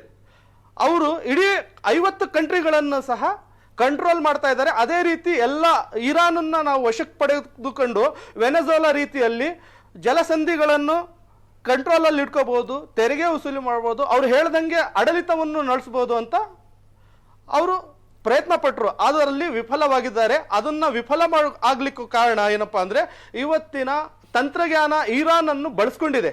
ಇವತ್ತು ಅವರ ಸ್ನೇಹವನ್ನು ರಷ್ಯಾ ಅಲ್ಲ ರಿಯಾಜ್ ಅವರೇ, ತಾವು ಮಾತು ಹೇಳಿದ್ರಿ ಕದನ ವಿರಾಮದಲ್ಲಿ ದೇಶಗಳು ಗೆಲ್ಲೋದಿಲ್ಲ, ಮಾನವೀಯತೆ ಗೆಲ್ಲುತ್ತೆ ಅಂತ. ಅದು ಇವತ್ತು ಹಂಗ್ ನೋಡಿದ್ರೆ ಆಪರೇಷನ್ ಸಿಂಧೂರಕ್ಕೆ ಕದನ ವಿರಾಮ ಆದಾಗ್ಲೂ ಮಾನವೀಯತೆನೇ ಗೆದ್ದಿದ್ದಪ್ಪ. ಯಾಕೆ ಆಪರಿ ಕದನ ವಿರಾಮದ ನಿರ್ಣಯ ತಗೊಂಡವ್ರ ಬಗ್ಗೆ ಮಾತಾಡಿದ್ರು ಗೊತ್ತಾಗ್ಲಿಲ್ಲ ನನಗೆ. ಕದನ ವಿರಾಮ ಗೆದ್ದಿದ್ದೆ ಅಲ್ವಾ? 100% ಮಾನ್ಯತೆ ಗೆಲ್ಲೋದು. ಹೌದು. ಯಾಕಂದ್ರೆ ಅಮಾಯಕರು ಆದ್ರೆ ಒಂದ್ ಮಾತನ್ನು ತಾವು ಹೇಳ್ತಾ ಇದ್ದೀರಿ, ಇರಾನ್ ಏನು ಮಾಡಿರ್ಲಿಲ್ಲ, ಇರಾನ್ ಏನು ಮಾಡಿರ್ಲಿಲ್ಲ ಅಂತ. ಅಮಾಯಕರದ್ದು ನಾಶ ಆಗೋದು ದೇಶದ ಸಂಪತ್ತು, ಅದಕ್ಕೆ ಮಾನ್ಯತೆ ಗೆಲ್ಲತ್ತೆ. ಆದ್ರೆ ಈಗ ನೀವು ಹೇಳಿದ್ರಿ 77 ವರ್ಷ 78 ವರ್ಷ ಸ್ವಾತಂತ್ರ್ಯ ಬಂದು ನೀವು ಹೇಳಿದ್ರಿ ಈಗ ಏನು ನರೇಂದ್ರ ಮೋದಿ ಅಂತ ಅವರು ಆಡಳಿತ ಇದ್ದರೆ ಮಾತ್ರ ನಮ್ಮ ದೇಶ ಸುರಕ್ಷಿತವಾಗಿರುತ್ತೆ. ಯಾಕೆ ಆ 78-70 ವರ್ಷ ಮುಂಚೆ ಯಾರು ಆಡಳಿತ ಮಾಡಲೇ ಇಲ್ವಾ? ಈಗ ಏನಾಗಿದೆ ಗೊತ್ತಾ, ಕೆಲವರು ಅಭಿಮಾನವನ್ನು ಮೆರೆಸಲು ಸ್ವಾಭಿಮಾನವನ್ನು ಚಪ್ಪಲಿಯಲ್ಲಿ ತುಳಿತಾ ಇದ್ದಾರೆ. ಅದನ್ನ ಆ ಕೆಲಸ ಆಗ್ಬಾರ್ದು, ಪ್ರಶ್ನೆ ಮಾಡುವಂತ ಕೆಲಸ. ವಿಷಯಕ್ಕೆ ಬರಣ್ರಿ. ಯಾವ ಅರ್ಥದಲ್ಲಿ ಹೇಳಿತ್ತು? ನಾವ್ ಹೇಳಿದ್ದೇನು, ಮುಂದೇನಾಗುತ್ತೋ ಗೊತ್ತಿಲ್ಲ, ಎಲ್ಲಿ ತನಕ ನರೇಂದ್ರ ಮೋದಿ ಇರ್ತಾರೋ ಅಲ್ಲಿ ನಿಮ್ಮ ಕ್ಯಾಮ್ರಾ ಎಲ್ಲ ಹೋಯ್ತು. ಎಸ್, ಮುಂದೇನಾಗುತ್ತೋ ಗೊತ್ತಿಲ್ಲ, ಎಲ್ಲಿ ತನಕ ನರೇಂದ್ರ ಮೋದಿ ಇರ್ತಾರೋ ಅಲ್ಲಿ ತನಕ ಪಾಕಿಸ್ತಾನ ಪ್ರೇರಿತ ಭಯೋತ್ಪಾದಕ ದಾಳಿಗಳ ಭಾರತದ ಮೇಲೆ ಆದರೆ ನಾವು ಪಾಕಿಸ್ತಾನದ ಮೇಲೆ ಅಟ್ಯಾಕ್ ಮಾಡೇ ಮಾಡ್ತೀವಿ ಭಾರತದವರು ಅಂತ. ಸರ್ಜಿಕಲ್ ಸ್ಟ್ರೈಕ್ ಆಯ್ತು, ಏರ್ ಸ್ಟ್ರೈಕ್ ಆಯ್ತು, ಆಪರೇಷನ್ ಸಿಂಧೂರ ಆಯ್ತು. 12 ವರ್ಷ ಸಮಯ ಕೊಟ್ಟರಲ್ಲ ಭಾರತೀಯರು, 11-12 ವರ್ಷ. ನಾವು ಬುಡ ಸಮೇತ ಇದು ತೆಗ್ದಾಕ್ತಿವಿ ಭಯೋತ್ಪಾದನೆ ಅಂತ ನೋಟ್ ಬ್ಯಾನ್ ಮಾಡಿದ್ರಿ. ಇದು ನರೇಂದ್ರ ಮೋದಿ ಬಗ್ಗೆ ಚರ್ಚೆ ಅಲ್ಲ ರೀ, ಅಟ್ಯಾಕ್ ಆಯ್ತು. ನರೇಂದ್ರ ಮೋದಿ ಬಗ್ಗೆ ಚರ್ಚೆ ಅಲ್ಲ ಇದು. ಆ ಚರ್ಚೆ ಇನ್ನೊಂದ್ಸಲ ಮಾಡೋಣ. ಅದನ್ನ ಯಾಕೆ ಮಾಡಿಲ್ಲ ಯಾರು? ನೀವು ಅದನ್ನ ಯಾಕೆ ಪ್ರಶ್ನೆ ಮಾಡಲ್ಲ? ನಾನು ಹೇಳ್ತಾ ಇರೋದು ರಿಯಾಜ್, ಆ ಚರ್ಚೆ ಇನ್ನೊಂದ್ಸಲ ಮಾಡೋಣ. ಅಭಿಮಾನವನ್ನು ಚಪ್ಪಲಿಯಲ್ಲಿ ತುಳಿಬಾರ್ದು, ಪ್ರಶ್ನೆ ಮಾಡಬೇಕು, ಪ್ರಶ್ನೆ ಮಾಡುವಂತದ್ದಾಗಬೇಕು. ಇವತ್ತು ಇರಾನಿನ ಪ್ರಜೆಗಳು ಇರಾನಿನ ಜೊತೆ ಇರೋದಕ್ಕೆ ಇವತ್ತು ಬೆಂಬಲ ಕೊಟ್ಟಿದ್ದಕ್ಕೆ ಅಮೆರಿಕ ಮತ್ತು ಇಸ್ರಾಯೇಲ್ ಪರವಾಗಿ ಯುದ್ಧ ಗೆಲ್ಲಕ್ಕೆ ಸಾಧ್ಯವಾಗಿದ್ದು. ಇಲ್ಲಿ ಪ್ರಶ್ನೆ ಮಾಡಿದ್ರೆ ಜೈಲಿಗೆ ಹಾಕ್ಬಿಡ್ತಿದ್ದಾರೆ. ಇಲ್ಲಿ ಪ್ರಶ್ನೆ ಮಾಡಿದ್ರೆ ಜನವರಿ 1 ತಿಂಗಳಲ್ಲಿ ಕೋಮುವಾದಿಗಳು ಅಂತಾರೆ. ಪ್ರಶ್ನೆ ಮಾಡೋ ಸಿಸ್ಟಮ್ ಇಲ್ಲ, ಸರ್ವಾಧಿಕಾರಿಗಳನ್ನಾಗಿ ಇವತ್ತು ನೇಪಾಳ ಇವತ್ತು ಯಾವ ಸ್ಥಿತಿಯಲ್ಲಿದೆ? ನೇಪಾಳ ಮುಂಚೆ ಯಾವ ಸ್ಥಿತಿಯಲ್ಲಿತ್ತು? ಇದು ರಾಷ್ಟ್ರಗಳ ವಿಷಯ ಬಂದಾಗ ಇದ್ರ ಬಗ್ಗೆನೂ ಚರ್ಚೆ ಆಗ್ಬೇಕು. ಒಂದು ವ್ಯಕ್ತಿಯಿಂದ ದೇಶ ಅಲ್ಲ, ಎಲ್ಲರಿಂದ ದೇಶ. ಅಫ್ಕೋರ್ಸ್ ಯಾರು ಇಲ್ಲ ಅಂತ ಇಲ್ಲ ಅಂದವ್ರು ಯಾರ್ರೀ? ಇಲ್ಲ ಅಂದವ್ರು ಯಾರು? ಇಲ್ಲಿ ಸೋಲು ಗೆಲುವಿನ ಲೆಕ್ಕಾಚಾರ ಬಂದಾಗ ಇರಾನ್ ಗಟ್ಟಿಯಾಗಿ ನಿಂತ್ಕಣ್ತು, ರಣರಂಗದಲ್ಲಿ ಗಟ್ಟಿಯಾಗಿ ನಿಂತ್ಕಣ್ತು. ನಿಲ್ಲುವುದೇ ಅದರ ಪಾಲಿಗೆ ಗೆಲುವು. ಆದ್ರೆ ಇರಾನ್ ಒಳಗೆ ಏನಾಗಿದೆ ಕಥೆ? ಬೆಳಿಬೇಕು, ನಿಲ್ಬೇಕು. ಮಾಮೂಲಿ ಒಂದು ಆಪರೇಷನ್ ಸಿಂಧೂರ್ ಪಾಕಿಸ್ತಾನ ಅಟ್ಯಾಕ್ ಮಾಡಿದಾಗ ನಮ್ಮ ಶತ್ರು ದೇಶ ಅದನ್ನ ನಾವು ಅವ್ರಿಗೆ ಸರಿಯಾದ ಉತ್ತರ ಕೊಡಕ್ಕಾಗ್ಲಿಲ್ಲಲ್ಲ. ನಿಮ್ಮ ಮಾಧ್ಯಮದಲ್ಲೇ ತೋರಿಸಿದ್ರಿ, ಪುಡಿ ಮಟಾಶ್ ಎಲ್ಲಾ ರೀತಿಯಲ್ಲಿ ಹೇಳಿದ್ರು. ಆದ್ರೆ ಆ ರೀತಿಯಲ್ಲಿ ಉತ್ತರ ಕದನ ವಿರಾಮ ಆಯ್ತ್ರಿ, ಮಾನವೀಯತೆ ನೀವೇನೋ ಹೇಳಿದ್ರಲ್ಲ, ಬರೆದಿಟ್ಕೊಂಡೆ ಅದನ್ನ ಬರೆದಿಟ್ಕೊಂಡೆ. ಕದನ ವಿರಾಮದಲ್ಲಿ ದೇಶಗಳು ಗೆಲ್ಲುವುದಿಲ್ಲ, ಮಾನವೀಯತೆ ಗೆಲ್ಲುತ್ತದೆ. ಇವತ್ತು ಆಪರೇಷನ್ ಸಿಂಧೂರದಲ್ಲೂ ಗೆದ್ದಿದೆ ಮಾನವೀಯತೆ. ಕದನ ವಿರಾಮದಲ್ಲಿ ದಿನ ಸಾವು ನೋವು ನಷ್ಟದ ನಂತರ ಅವ್ರು ಅನುಭವಿಸಿದ್ರಲ್ಲ. ಒಂದು ದಿನಕ್ಕೆ ಅಮೆರಿಕಾಗೆ $1 ಬಿಲಿಯನ್, ಅಲ್ಲಿಗೆ $40 ಬಿಲಿಯನ್ ಲಾಸ್ ಆಗ್ತಾ ಇದೆ. ಅದೇ ರೀತಿ ಅದಾದ ನಂತರ ಮಾನವೀಯತೆ. ಮುಂಚೆ ಮಾನವೀಯತೆ ಅಲ್ಲ, ಮುಂಚೆ ಬರ್ಬೇಕಾದ್ರೆ ಶತ್ರು ನಮಗೆ ಮಾನವೀಯತೆ ನೋಡಿ ಬಂದು ನಮ್ಮ ಸಾಮರ್ಥ್ಯ. ಅಮೆರಿಕದ್ದು $30 ಟ್ರಿಲಿಯನ್ ಎಕಾನಮಿ, ಅವರು ದಿನಕ್ಕೆ $2 ಬಿಲಿಯನ್ ಇಲ್ಲಿ ಹಾಕಿದ್ದಾರೆ ಯುದ್ಧಕ್ಕೆ. ನಾನು ಕೇಳ್ತಾ ಇರೋದು ಇರಾನ್ ಏನಾಯಿತು ಅಂತ. ಅವರ ನ್ಯೂಕ್ಲಿಯರ್ ಪವರ್ ಪ್ಲಾಂಟ್ಗಳೆಲ್ಲ ನೋಡೋದಾಕಿದ್ರು, ಬ್ರಿಡ್ಜಸ್ ಹೊಡೆದಾಕಿದ್ರು. ಒಂದು ನಿಮಿಷ ಸರ್, ಶಕ್ತಿಶಾಲಿಯಾಗಿ ಬೆಳೆಯುತ್ತೆ, ಸೂಪರ್ ಪವರ್ ಆಗತ್ತೆ ಮುಂದಿನ ದಿನಗಳಲ್ಲಿ. ಆಗಲಿ ಸರ್, ಆದರೆ ಒಳ್ಳೇದು. ನಾವು ಬಯಸ್ತಾ ಇರೋದು ಭಯೋತ್ಪಾದಕ ಸಂಘಟನೆಗಳನ್ನು ಸಾಕದೇ ಇರುವಂಥ, ಯಾರದ್ದೋ ಸರ್ವನಾಶಕ್ಕೆ ನಾವು ಅಣುಬಾಂಬ್ ಮಾಡ್ತೀವಿ ಅಂತ ಹೊರಡದೇ ಇರುವಂಥ ಇರಾನ್ ಒಂದು ಸೂಪರ್ ಪವರ್ ಆಗಲಿ, ಆಗಬೇಕು ಸೂಪರ್ ಪವರ್. ಯಾವ ರೀತಿ ಇರಾನಿಗೆ ಸಪೋರ್ಟ್ ಕೊಡ್ತು, ಅವರ ಒಡವೆಗಳನ್ನು ಮಾರಾಟ ಮಾಡಿದ್ರು, ಒಡವೆಗಳನ್ನು ಕೊಟ್ಟರು, ಮನೆಯಲ್ಲಿರುವಂತ ಆಹಾರ ವಸ್ತುಗಳನ್ನು ಸಹ ಪ್ರತಿಯೊಬ್ಬರಿಗೆ ದಾನ ಮಾಡಿದ್ರು. ಅಲ್ಲಿ ಯಾರ ಹತ್ರನೂ ಕೈ ಬೇಡಿಲ್ಲ, ಆದ್ರೂ ಸಹಾಯ ಭಾರತ ಮಾಡ್ತು, ಆದ್ರೂ ಬೇರೆ ರಾಷ್ಟ್ರಗಳು ಮಾಡ್ತು, ಚೈನಾ ಮಾಡ್ತು, ರಷ್ಯಾ ಮಾಡ್ತು. ಆ ರೀತಿ ನಾಳೆ ದಿನ ನಮಗೆ ಆ ಸ್ಥಿತಿ ಬರಬಾರ್ದು ಅಂತ ಹೇಳಿ ನಾವು ನಮ್ಮ ರಾಷ್ಟ್ರದ ಬಗ್ಗೆ ಆ ರೀತಿಯನ್ನು ಯೋಚನೆ ಮಾಡಬೇಕು, ಪ್ರಶ್ನೆ ಮಾಡೋದನ್ನ ಕಲಿಬೇಕು ಅಂತ ನಾನು ಇಷ್ಟೇ ಕೇಳ್ತಾ ಇರೋದು. ಏನೋ ಹೇಳಬೇಕು ಅನ್ಕೊಂಡ್ ಬಂದಿದ್ದೀರಿ, ಹೇಳ್ತಾ ಇದ್ದೀರಿ. ನಾನು ಕೇಳ್ತಾ ಇರೋದನ್ನ ನೀವು ಗಮನಕ್ಕೆ ತಗೊಳ್ತಿಲ್ಲ. ಒಂದು ಬ್ರೇಕ್ ಮುಗಿಸ್ಕೊಂಡು ನಮ್ಮ ಸ್ಟುಡಿಯೋದಲ್ಲಿ ಮುಜಾಮಿಲ್ ಪಾಷಾ ಅವರು ನಮ್ಮನ್ನು ಜಾಯ್ನ್ ಆಗಿದ್ದಾರೆ. ಕಾರ್ಯಕ್ರಮಕ್ಕೆ ಸ್ವಾಗತ ಮುಜಾಮಿಲ್ ಪಾಷಾ ಅವರೇ. ಈ 40 ದಿನಗಳ ಯುದ್ಧದ ಟೇಕ್ ಅವೇ ಏನು ನಿಮ್ಮ ಪ್ರಕಾರ? ಸರ್, ಇದರಲ್ಲಿ ಮೊದಲನೇದಾಗಿ ಈ 1.5 ಮಂತಿಂದ ಏನು ವಾರ್ ನಡೆದಿದೆ, ಈಗ ಸೀಸ್ ಫೈರ್ ಅಂದ್ಬಿಟ್ಟು ಇದು ಹೇಳಲಿಕ್ಕೆ ಆಗಲ್ಲ. It is only a temporary arrangements. Okay. So ನೀವು ಬರೋಕ್ಕಿಂತ ಮುಂಚೆ ಸುನಿಲ್ ಅವರು ಹೇಳ್ತಾ ಇದ್ರು ಮತ್ತೆ ಅಮೆರಿಕ ಅಟ್ಯಾಕ್ ಮಾಡಬಹುದು. Most probably might be either Iran is getting prepared for the worst or US is getting prepared for the worst. ಅದು ಗೊತ್ತಾಗಲ್ಲ. ಇದು ಯಾವಾಗ ಸೀಸ್ ಫೈರ್ ಸಕ್ಸಸ್ಫುಲ್ ಅಂದ್ಬಿಟ್ಟು ಹೇಳ್ತೀವಿ, ಯಾವಾಗ ಇದು ಫೈನಲ್ ಆಗಿ ಒಂದು ಅಗ್ರಿಮೆಂಟ್ ಆಗಿ ಯಾವುದು ಎಕ್ಸಿಕ್ಯೂಟ್ ಆಗುತ್ತೆ, ಆವಾಗ ನಾವು ಇದು ಸಕ್ಸಸ್ಫುಲ್ ಸೀಸ್ ಫೈರ್ ಅಂದ್ಬಿಟ್ಟು ಹೇಳ್ಬೋದು. ಎರಡನೇದಾಗಿ ಇಂಡಿಯಾ ನಾವು ಒಂದು ವಿಶ್ವಗುರು ಅಂದ್ಬಿಟ್ಟು ಹೇಳ್ತೀವಿ. ಬಟ್ ಇದರಲ್ಲಿ ಈ ನೆಗೋಸಿಯೇಷನಲ್ಲಿ ನಮ್ಮ ಪಾತ್ರ ಏನಿತ್ತು ಅಂದ್ಬಿಟ್ಟು ತುಂಬ ಮುಖ್ಯ ಇದೆ. ಎಲ್ಲೋ ಒಂದು ಕಡೆ ಫ್ರಮ್ ಅ ಡೆವಲಪಿಂಗ್ ನೇಷನಿಂದ ನಾವು ಏನು ಹೇಳ್ತಾ ಇದ್ದೀವಿ, India is literally becoming a super power ಅಂದ್ಬಿಟ್ಟು ನಾವು ಹೇಳ್ತೀವಿ. ಬಿಕಾಸ್ ಆ ಥರ ನಮ್ಮ ಹತ್ರ ಇಂಟೆಲಿಜೆನ್ಸ್ ಇರಲಿ, ಮತ್ತು ಸೆಕ್ಯೂರಿಟಿ ವೈಸ್ ಇರಲಿ, ಅಥವಾ ಎಕನಾಮಿಕಲಿ ಇರಲಿ. ಸೊ ಆ ಪ್ರಕಾರ ನೋಡಿದ್ರೆ it is no more a developing country, it is a one side ಒಂದು ಸೂಪರ್ ಪವರ್ ಆಗಿ ಬರ್ತಾ ಇದೆ. ಸೊ ಅದರಲ್ಲಿ ನೆಗೋಸಿಯೇಷನಲ್ಲಿ ನಮ್ಮ ಪಾರ್ಟ್ ಏನಿತ್ತು, ನಮ್ಮ ಇನ್ವಾಲ್ವ್ಮೆಂಟ್ ಏನಿತ್ತು ಅಂದ್ಬಿಟ್ಟು ಒಂದು ಪ್ರಶ್ನೆ ಇದೆ. ಸೊ ಇದರಲ್ಲಿ ಕೋಟ್ಯಾಂತರ ರೂಪಾಯಿ ನಾವು ಚಾಬರ್ ಪೋರ್ಟಲ್ಲಿ ಇನ್ವೆಸ್ಟ್ ಮಾಡ್ತೀವಿ. ಅದು ಆದಮೇಲೆ ಜಸ್ಟ್ ಬಿಕಾಸ್ ಆಫ್ ದಿ ಸ್ಯಾನ್ಕ್ಷನ್ಸ್ ನಾವು ಸೈಲೆಂಟ್ ಹೋಗ್ತೀವಿ. ಸೊ ಅದು ಒಂದು ಸರ್ತಿ ಸಕ್ಸಸ್ ಆಗ್ತಾ ಇದ್ದಿದ್ರೆ, ನಾವು ಡಿಪೆಂಡೆನ್ಸಿ ಏನಿದೆ ನಮ್ಮದು economically, let it be for the trade route. ಈಗ ನಾವು ಡಿಪೆಂಡೆಂಟ್ ಏನಿದ್ದೀವಿ, ಅಫ್ಘಾನಿಸ್ತಾನ್ ಇರಲಿ ಅಥವಾ ಪಾಕಿಸ್ತಾನ್ ಇರಲಿ, ಈ ರೂಟಲ್ಲಿ ಡಿಪೆಂಡ್ ಇದ್ದೀವಿ. ಚಾಬರ್ ಪೋರ್ಟ್ ಒಂದು ಸಕ್ಸಸ್ ಆಗ್ತಾ ಇದ್ದಿದ್ರೆ ಮ್ಯಾಕ್ಸಿಮಮ್ ಆಗಿ ಇರಾನ್ ಕಂಡೀಷನ್ ಇದೆ, ಈಗ still we are on hold. But ಅರ್ಥ ಏನು ಅಂದ್ಬಿಟ್ಟು ನಾನು ಕೇಳೋದು, ಸೈಲೆಂಟ್ ಹೋಗೋದು ಇದರಲ್ಲಿ ನಾವು ನಮ್ಮ ಪಾತ್ರ ಒಂದು ದೊಡ್ಡ ಲೆವೆಲಲ್ಲಿ ಇರಬಹುದಿತ್ತಲ್ಲ. ಇರಾನ್ ಮತ್ತು ಇಂಡಿಯಾದು ರಿಲೇಷನ್ಶಿಪ್ ನಾವು ನೋಡಿದ್ರೆ ತುಂಬ ಒಳ್ಳೆಯದಾಗಿದೆ relationship. We are the importers of the gas and oil. ಮತ್ತು ಬೇರೆ ಕಡೆ we are dealing with the Indian ಕರೆನ್ಸೀಸಲ್ಲಿ ಡೀಲ್ ಮಾಡ್ತಾ ಇದ್ದೀವಿ. ಮತ್ತು ಆ ಕರೆನ್ಸಿಯಲ್ಲಿ ನಾವು ಡೀಲ್ ಮಾಡ್ತಾ ಇರೋದು, it is again getting spend in the same country. ನಮ್ಮ ಕಂಟ್ರಿದಲ್ಲೇ ಅವರು ಎಕ್ಸ್ಪೆಂಡ್ ಮಾಡ್ತಾ ಇದ್ದಾರೆ ಬೇರೆ ಪರ್ಚೇಸ್ ಮಾಡಲಿಕ್ಕೆ. ಸೊ ಈ ಥರ ಒಂದು ರಿಲೇಷನ್ಶಿಪ್ ನಾವು ಇಟ್ಕೊಂಡು ಒಂದು ದೊಡ್ಡ ಪ್ರಶ್ನೆ ಬರೋದು, ನಮ್ಮ ಪಾತ್ರ ಏನಿತ್ತು. ಸಂಜೀವ್ ಕುಮಾರ್ ಸರ್ ಕೇಳ್ತೀನಿ, ಭಾರತ ಒಂದು ಪಾತ್ರ ನಿರ್ವಹಿಸಬಹುದಾಗಿತ್ತು, ಯಾಕೆ ನಿರ್ವಹಿಸಲಿಲ್ಲ? ಪ್ರಶ್ನೆ ಸರ್. ಕಾರಣ ಏನಕ್ಕಪ್ಪ ಅಂತಂದ್ರೆ, ಈಗ ಭಾರತ ಒಂದು ಇರೋ ಪರಿಸ್ಥಿತಿಯಲ್ಲಿ ಈ ಒಂದು 1 or 2 years ಇಂದ ನಾವು ನಮ್ಮ ಪೊಲಿಟಿಕಲ್ ಎಕಾನಮಿ ನೋಡಿದ್ರೆ, ನಮ್ಮ ಅದೊಂದು ಏನೊಂದು ಟ್ರಾನ್ಸಾಕ್ಷನ್ಸ್ ಏನಿದೆಯಲ್ಲ, ಡಿಪೆಂಡೆನ್ಸಿ ಅನ್ನೋಕ್ಕಿಂತ ಟ್ರಾನ್ಸಾಕ್ಷನ್ಸ್, ಯುಕ್ರೇನ್ ಯುದ್ಧ ಶುರು ಆದಾಗಿಂದ ಪ್ಲಸ್ ಏನೊಂದು 2019-20 ಕೊರೋನಾಗಿನ್ನ ಮುಂಚೆ ಒಂದು ಏನೊಂದು ಟ್ರೇಡ್ ಒಂಥರ ರಿಫ್ಟ್ ಆಯ್ತು ಇಂಡಿಯಾಗೆ ಅಮೆರಿಕಾಗೆ. ಆಮೇಲೆ FATF ನಲ್ಲಿ ಪಾಕಿಸ್ತಾನಕ್ಕೆ ಯಾವತ್ತೂ ಕೂಡ ಗ್ರೇ ಏರಿಯಾದಲ್ಲಿ ಇಡ್ತಾರೆ, ಬ್ಲಾಕ್ ಲಿಸ್ಟ್ ಮಾಡಿಲ್ಲ ಪಾಕಿಸ್ತಾನನ. ಇರಾನ್ ನೋಡಿದ್ರೆ FATF ಇಂದ ಬ್ಲಾಕ್ ಲಿಸ್ಟ್ ಮಾಡಿದ್ದಾರೆ. ಈ ಒಂದು ಪರಿಸ್ಥಿತಿಗಳನ್ನ ನೋಡಿದಾಗ ಮೊದಲಿನ ಸರ್ಕಾರಗಳು ಅಂದ್ರೆ ಕಂಪ್ಯಾರಿಸನ್ ಮಾಡಿ ಫಾರಿನ್ ಪಾಲಿಸಿ ಡಿಸಿಷನ್ಸ್ ಅನ್ನ ಕಂಪೇರ್ ಮಾಡಿ ನೋಡಿದಾಗ ನಾವು NSG ನಲ್ಲಿ ಇರಾನ್ ವಿರುದ್ಧ ವೋಟ್ ಹಾಕಿದ್ವಿ. ಈಗ ಒಂದು ಪರಿಸ್ಥಿತಿ ನೋಡಿದಾಗ ಇರಾನ್ ನಿಂದ ನಮಗೇನು ಗ್ಯಾಸ್ ಸಪ್ಲೈಸ್ ಆಗಬೇಕು ನಂಬರ್ 1, ಅದ್ರ ಕಾಸ್ಟ್ಸ್ ಏನಿದೆ ಅದನ್ನ ಕಂಪೇರ್ ಮಾಡಿ ನಾವು ಅಮೆರಿಕಾದಿಂದ ಫಾರ್ ಎಕ್ಸಾಂಪಲ್ ಗ್ಯಾಸ್ ತಗೊಂಡ್ವಿ ಅಂತ ಅನ್ಕೊಳ್ರಿ, ಅದ್ರ ಕಾಸ್ಟ್ ಆಲ್ಮೋಸ್ಟ್ 20-25% ಇನ್ಕ್ರೀಸ್ ಆಗುತ್ತೆ ಅಮೆರಿಕದಿಂದ ತಗೊಂಡ್ರೆ. ಹಾ, ಸೊ ಈಗ ಅಮೇರಿಕಾದಿಂದ ಪರ್ಚೇಸ್ ಮಾಡದು, ಯಾಕಂದ್ರೆ ಟ್ರಾವೆಲ್ ಕಾಸ್ಟು ಆಗುತ್ತೆ, ಪ್ಲಸ್ ಅವ್ರದ್ದು ಇನ್ಶೂರೆನ್ಸ್ ಕಾಸ್ಟ್ ಏನಿದೆ ಅವೆಲ್ಲ ಚೇಂಜ್ ಆಗುತ್ತೆ ಹೌದು. ಕಂಪ್ಯಾರೇಟಿವ್ಲಿ, ಯಾಕಂದ್ರೆ ಟ್ರಾನ್ಸ್ ಅಟ್ಲಾಂಟಿಕ್ ಟ್ರೇಡ್ ಆಗುತ್ತೆ ಅದು.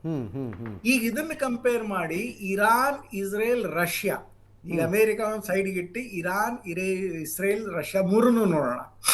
ಮೂರನ್ನು ನೋಡಿದಾಗ ರಷ್ಯಾ ಕೋವಿಡ್ ಟೈಮಲ್ಲಿ ಆಯ್ತು, ಆಮೇಲೆ ಯುಕ್ರೇನ್ ಟೈಮಲ್ಲೂ ಆಯ್ತು. ಇಂಡಿಯಾ ಇರಾನ್ ಯುದ್ಧ, ಯುಕ್ರೇನ್ ಯುದ್ಧನ ಅಪೋಸ್ ಮಾಡಿದ್ರು ಕೂಡ ರಷ್ಯಾ ಜೊತೆ ಗ್ಯಾಸ್ ಸಪ್ಲೈಸ್ ಅನ್ನ ಎನ್ಶೋರ್ ಮಾಡ್ತು, ಇರಾನಿಯನ್ ಗ್ಯಾಸ್ ಅನ್ನು ಪರ್ಚೇಸ್ ಮಾಡ್ತು. ಆದ್ರೆ ಈ ರೀತಿಯಾದ ಡೀಲ್ ಅಮೇರಿಕ ಜೊತೆ ಪಾಸಿಬಲ್ ಆಗುತ್ತಾ? Answer is no. ಅಮೇರಿಕಾದ ಜೊತೆ ಪ್ರಾಬ್ಲಮ್ ಏನಪ್ಪಾ ಅಂತಂದ್ರೆ, ಅಮೇರಿಕ ಮಾಡಿದ್ದನ್ನ ನೀವು ಕ್ರಿಟಿಸೈಸ್ ಸರ್ ಮಾಡಿದ್ರೆ ವ್ಯವಹಾರಕ್ಕೆ ಹೋಗೋಣ. ಪ್ರಶ್ನೆ ಇದ್ದದ್ದು ಪಾಕಿಸ್ತಾನ ಪ್ಲೇ ಮಾಡಿದ ರೋಲನ್ನು ಭಾರತ ಪ್ಲೇ ಮಾಡಬಹುದಾಗಿತ್ತು, ಯಾಕೆ ಮಾಡಲಿಲ್ಲ ಅನ್ನೋದು. ಆ ಪ್ರಶ್ನೆಗೆ ಉತ್ತರ ತಗೊಳ್ತೀನಿ ನಾನು. ಒಂದು ಎರಡು ಕದನ ವಿರಾಮ ಆಯಿತು. ಯಾರು ಗೆದ್ರು ಯಾರು ಸೋತರು ನಾವು ಚರ್ಚೆ ಮಾಡ್ತಾ ಇದ್ದೀವಿ. ನಮ್ಮ ಜೊತೆಗೆ ಸಂಜೀವ್ ಕುಮಾರ್ ಅವರು ದೆಹಲಿಯಿಂದ ನೇರ ಸಂಪರ್ಕದಲ್ಲಿದ್ದಾರೆ. ಬ್ರೇಕ್ಗಿಂತ ಮುಂಚೆ ನಾನು ಅವ್ರನ್ನ ಕೇಳ್ತಾ ಇದ್ದೆ, ಯಾವ ಪಾತ್ರವನ್ನು ಕದನ ವಿರಾಮ ತರುವುದರಲ್ಲಿ ಪಾಕಿಸ್ತಾನ ನಿರ್ವಹಿಸ್ತೋ ಆ ಪಾತ್ರವನ್ನು ಭಾರತವು ನಿರ್ವಹಿಸಬಹುದಾಗಿತ್ತು ಅಂತ. You wanted to ask something. ಅಲ್ಲ, ನನಗನ್ಸುತ್ತೆ ಅಜಿತ್, ನೋಡಿ, ಇದೊಂದು ಚರ್ಚೆಯನ್ನು 38 ದಿನಗಳಿಂದ ಈ ಚರ್ಚೆ ನಡೀತಾ ಇದೆ. ಭಾರತ ಮಧ್ಯಸ್ಥಿಕೆ ಮಾಡಬೇಕಿತ್ತು, ಭಾರತ ಮಧ್ಯಸ್ಥಿಕೆ. ನೋಡಿ, ನನಗನ್ಸುತ್ತೆ ಅಮೇರಿಕಾ ಮತ್ತು ಅದರಲ್ಲೂ ಡೊನಾಲ್ಡ್ ಟ್ರಂಪ್ ಅಧ್ಯಕ್ಷರಾಗಿರ್ತಕ್ಕಂಥ ಸಂದರ್ಭದಲ್ಲಿ ಈಗ ಬೇರೆ ಯಾವುದೋ ಒಂದು ಲೀಡರ್ಶಿಪ್ ಇತ್ತಂದರೆ ಮೀಡಿಯೇಷನ್ನು, ಟಾಕ್ಸು ಬೇರೆ ಲೆವೆಲ್ಲಲ್ಲಿ ನಡೆಯುತ್ತೆ. ಡೊನಾಲ್ಡ್ ಟ್ರಂಪ್ ಯೋಚನೆ ಮಾಡುವ ರೀತಿ, ಆತ ಅಂದರೆ ಆ ಸಂದರ್ಭದಲ್ಲಿ ಭಾರತದಂಥ ಒಂದು ದೊಡ್ಡ ದೇಶ ರಿಸ್ಕ್ ತೆಗೆದುಕೊಂಡು ಹೋಗಿ ನಾವು ಮೀಡಿಯೇಷನ್ ಮಾಡ್ತೀವಿ ಅಂತಕ್ಕಂಥದ್ದನ್ನು ಹೇಳಲಿಕ್ಕೆ ಸಾಧ್ಯ ಆಗಲ್ಲ. ನೀವು ಜಿಯೋ ಪಾಲಿಟಿಕ್ಸನ್ನು ಒಂದು ಸ್ವಲ್ಪ ಕೆಳಗಿಳಿಸಿ ನೋಡಿ. ಮಾಂಡವಲಿ ಮಾಡ್ತಾರಲ್ಲ, ದಲ್ಲಾಳಿತನ ಅಲ್ಲ, ಈ ಅಂಡರ್ ವರ್ಲ್ಡ್ನಲ್ಲಿ ಮಾಂಡವಲಿ ಮಾಡ್ತಾರೆ. ಮಾಂಡವಲಿ ಅನ್ನೋ ಶಬ್ದ ಇದೆ. ಯಾರು ಮಾಡ್ತಾರೆ ಅದನ್ನು? ಐದರ್ ಒಬ್ಬ ಬಿಗ್ ಪವರ್ ಮಾಡ್ತಾನೆ ಅಥವಾ ಸಣ್ಣ ಪವರ್, ದೊಡ್ಡ ಮಿನಿಸ್ಟರ್ ಒಬ್ಬ ಮಾಡ್ತಾನೆ ಅಥವಾ ಅವನೋ ಬೀದಿ ಬದಿಲಿರೋನು ಅವ್ರು ಮಾಡ್ತಾರೆ. ನೀವು ಭಾರತದಂಥ ಒಂದು ಡೆಮೊಕ್ರೆಟಿಕ್ ದೇಶದಲ್ಲಿ ನೀವು ಹೋಗಿ ಮಧ್ಯಸ್ಥಿಕೆ ಮಾಡ್ಲಿಕ್ಕೆ ಹೋದ್ರಿ ಅಂತ ತಿಳ್ಕೊಳ್ಳೋಣ. ಚೈನಾ ಭಾರತದ ಮಧ್ಯಸ್ಥಿಕೆಯಲ್ಲಿ ಯುದ್ಧ ಮುಗೀತು ಅಂತ ಮಾಡ್ಲಿಕ್ಕೆ ಬಿಡುತ್ತಾ? When China has a leverage, ಅಂದರೆ ಇರಾನ್ ಥ್ರೂ ಈ ಪ್ರಾಕ್ಸಿ ನಡೀತಾ, ಈ ಯುದ್ಧ ಯಾಕೆ ನಡೀತು? ಅಮೇರಿಕಾ ಈ ಯುದ್ಧದಲ್ಲಿ ಯಾಕೆ ಬಂತು? ದೊಡ್ಡ ತೈಲ ರಾಷ್ಟ್ರವನ್ನು ನಮ್ಮ ಕಡೆ ತೆಗೆದುಕೊಂಡ್ರೆ ನಾವು ಚೈನಾಗೆ ಇನ್ನೊಂದಿಷ್ಟು ತೊಂದರೆ ಕೊಡ್ಬೋದು ಅನ್ನುವ ಕಾರಣಕ್ಕೋಸ್ಕರ ಬಂದಿತ್ತು. ಹಾಗಿರುವಾಗ ಚೈನಾ ಇಲ್ಲ, ಭಾರತದ ಮಧ್ಯಸ್ಥಿಕೆಯಲ್ಲಿ ನಿಮ್ಮ ಯುದ್ಧ ಮುಗಿಲಿ ಅಂತ ಬಿಡುತ್ತಾ? ಪಾಕಿಸ್ತಾನ್ ಅದಕ್ಕೊಂದು ಜಿಯೋ ಪಾಲಿಟಿಕ್ಸ್ನಲ್ಲಿ ಪಾಕಿಸ್ತಾನಕ್ಕೆ ಲೊಕಸ್ಟೆಂಡ ಇಲ್ಲ.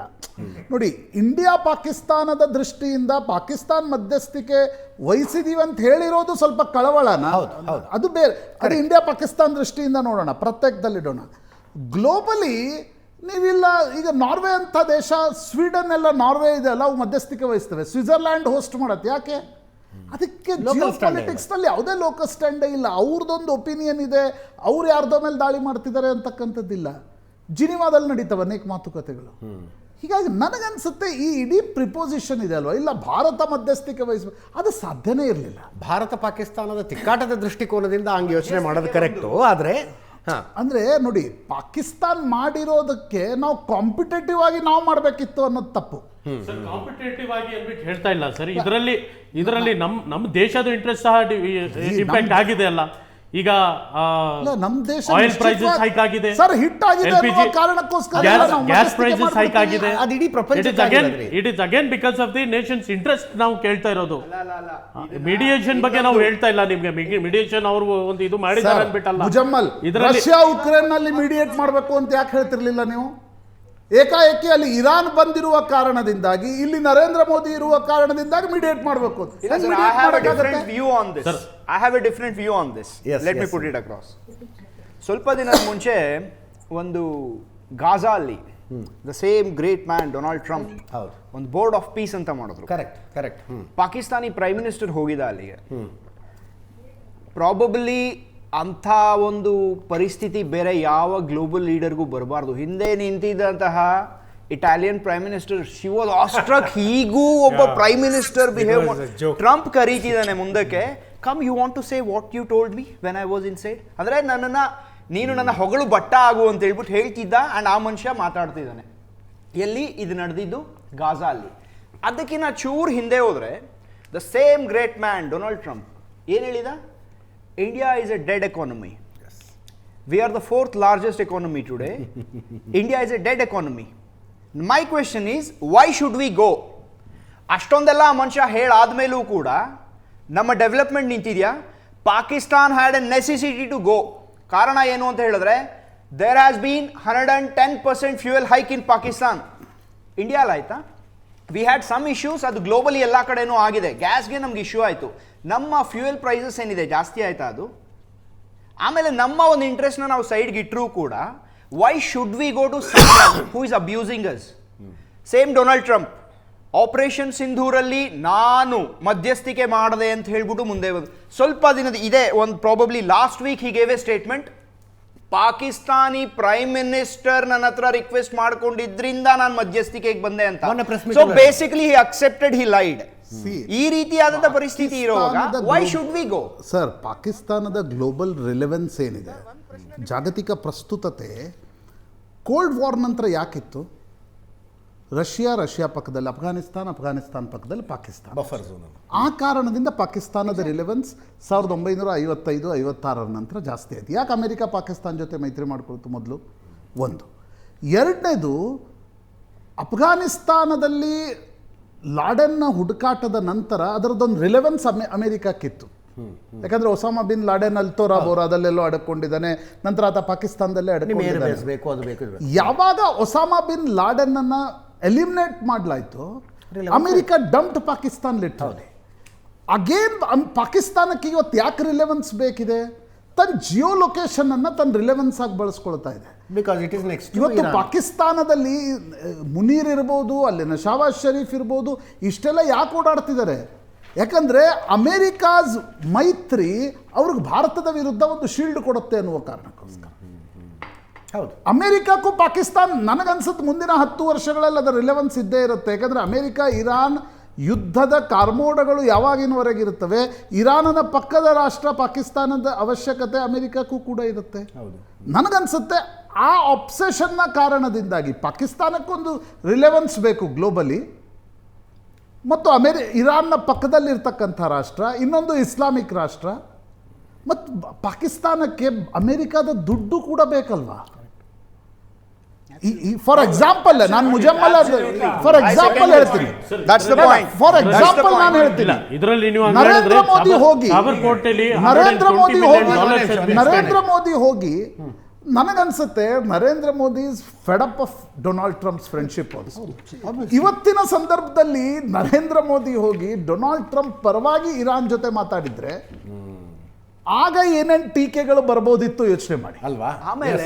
ಆಮೇಲೆ ಒಂದು ಈ ಗ್ಲೋಬಲ್ ಡಿಪ್ಲೊಮ್ಯಾಟಿಕ್ ರಿಲೆವೆನ್ಸ್ ಏನಿದೆಯಲ್ಲ ಸರ್, ವಿ ಕಮಾಂಡ್ ಇಟ್. ನಾವು ಅದನ್ನು ಹುಡ್ಕೊಂಡು ಹೋಗೋ ನೆಸೆಸಿಟಿ ಇಂಡಿಯಾಗಿಲ್ಲ, ನಾವು ಆ ಸ್ಟ್ಯಾಚರಲ್ಲಿ ಆಲ್ರೆಡಿ ಇದ್ದೀವಿ. ಸೆಕೆಂಡ್ಲಿ, ಒಂದು ಸಿಂಪಲ್ ಕ್ವೆಶನ್, ಯಾರ್ಯಾರು ಹೇಳ್ತಿದ್ರಲ್ಲ ನಾವು ಹೋಗಬೇಕಿತ್ತು, ನಾವು ಮಾಡಬೇಕಿತ್ತು, this is for every one. ಅಕಸ್ಮಾತ್ ಇವತ್ತು ಮೀಡಿಯೇಷನ್ ಫೇಲ್ ಆಗಿದ್ದಿದ್ರೆ, ಇವತ್ತು ಯಾರ್ಯಾರು ಹೇಳ್ತಿದ್ದಾರೆ ಇಂಡಿಯಾ ಹೋಗಬೇಕಿತ್ತು ಅಂತ, ಇವತ್ತು ಇಂಡಿಯನ್ ಗೌರ್ಮೆಂಟ್ನ ಸುಮ್ಮನೆ ಬಿಟ್ಬಿಟ್ಟಿರೋರ ಏನೇನು ಪ್ರಶ್ನೆಗಳು ಬರ್ತಿತ್ತು? ಇವ್ರು ಹೋದರು, ಇವ್ರ ಕೈಲಿ ಏನೂ ಮಾಡೋಕ್ಕಾಗಲಿಲ್ಲ, ದೇ ಆರ್ ಫೇಲಿಯರ್ಸ್ ಅಗೇನ್. ಯಾಕಂದರೆ ಈ ಒಂದು ಪಾಸ್ ಏನು ಬಂದಿದೆ, ಸ್ಟ್ರಾಟಜಿಕ್ ಪಾಸ್, ಈ 2 ದಿನದ ಏನು ಬಂದಿದೆ, ಯಾಕಂದರೆ ನೋಡಿ 10th ಇಸ್ಲಾಮಾಬಾದಲ್ಲಿ ಮತ್ತೆ ಟಾಕ್ಸ್ ಇದೆ. So they are just facilitating it, they are not the decision makers.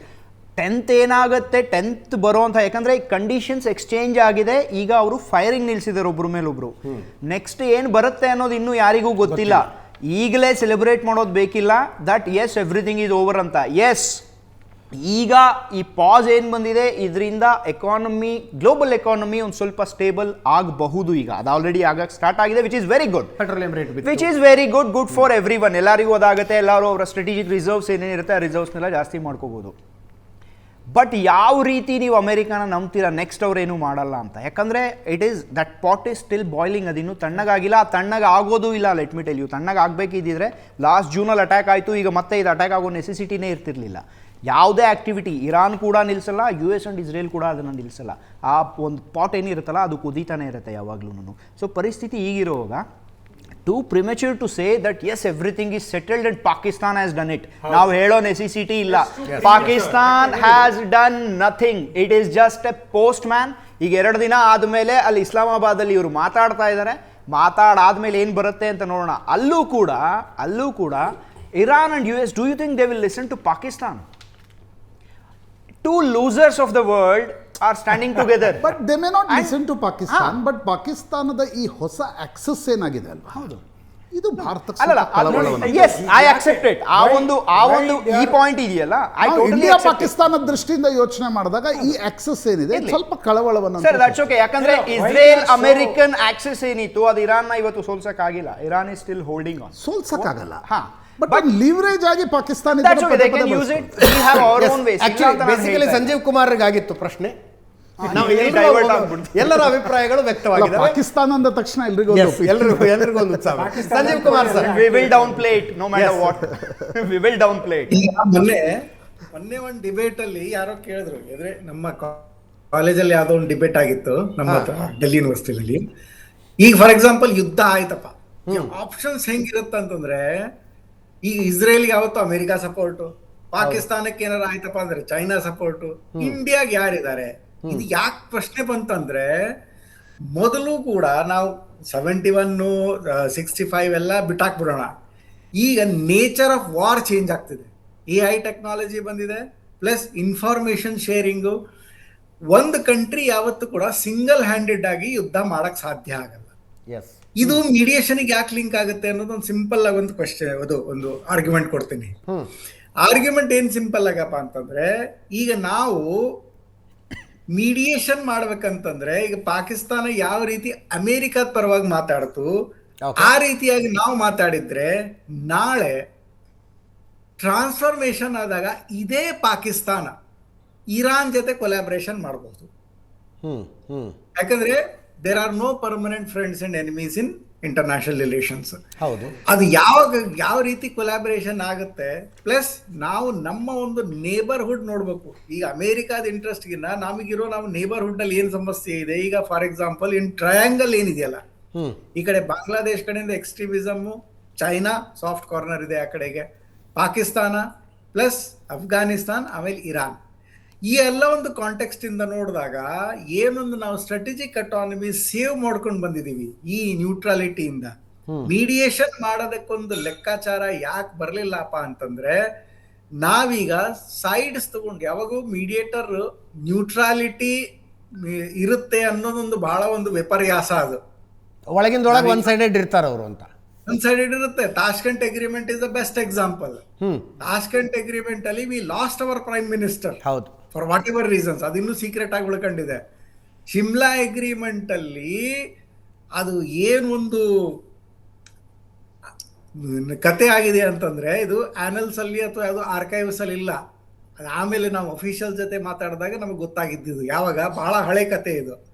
Shimla agreement ಅಲ್ಲಿ ಅಗ್ರಿಮೆಂಟ್ ನೆಕ್ಸ್ಟ್ ಡೇ ಆಗಬೇಕು ಅಂದಾಗ ಜುಲ್ಫಿಕರ್ ಅಲಿ ಭುಟ್ಟೋ ಸಾಯಂಕಾಲ ಹೋಗಿ ಇಂದಿರಾ ಗಾಂಧಿ ಅವ್ರ ರೂಮ್ಗೆ ಹೋಗಿದ್ರಂತೆ.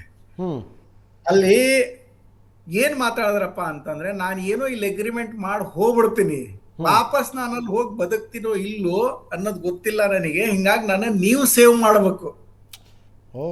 ಅದನ್ನ ಹೆಂಗೆ ಅವ್ರ ಮಗಳನ್ನ ಕರ್ಕೊಂಡು ಹೋಗಿದ್ರಂತ ಅವ್ರು ಬೆನಜೀರ್ ಭುಟ್ಟೋನ ಬೇನಜೀರ್ ಭುಟ್ಟೋನ. ಅಲ್ಲಿ ತನ್ನ ರೂಮ್ ಅಲ್ಲಿ ಇಂದಿರಾ ಗಾಂಧಿದ ಒಂದು ದೊಡ್ಡ ಫೋಟೋ ಹಾಕ್ಸಿದ್ರಂತೆ, ನೋಡ್ರಿ ನಿಮ್ಮನ್ನ ಎಷ್ಟು ನಾವು ರೆಸ್ಪೆಕ್ಟ್ ಮಾಡ್ತೀವಿ. That was a game by Zulfikar Ali Bhutto. Indira Gandhi gave in to it that.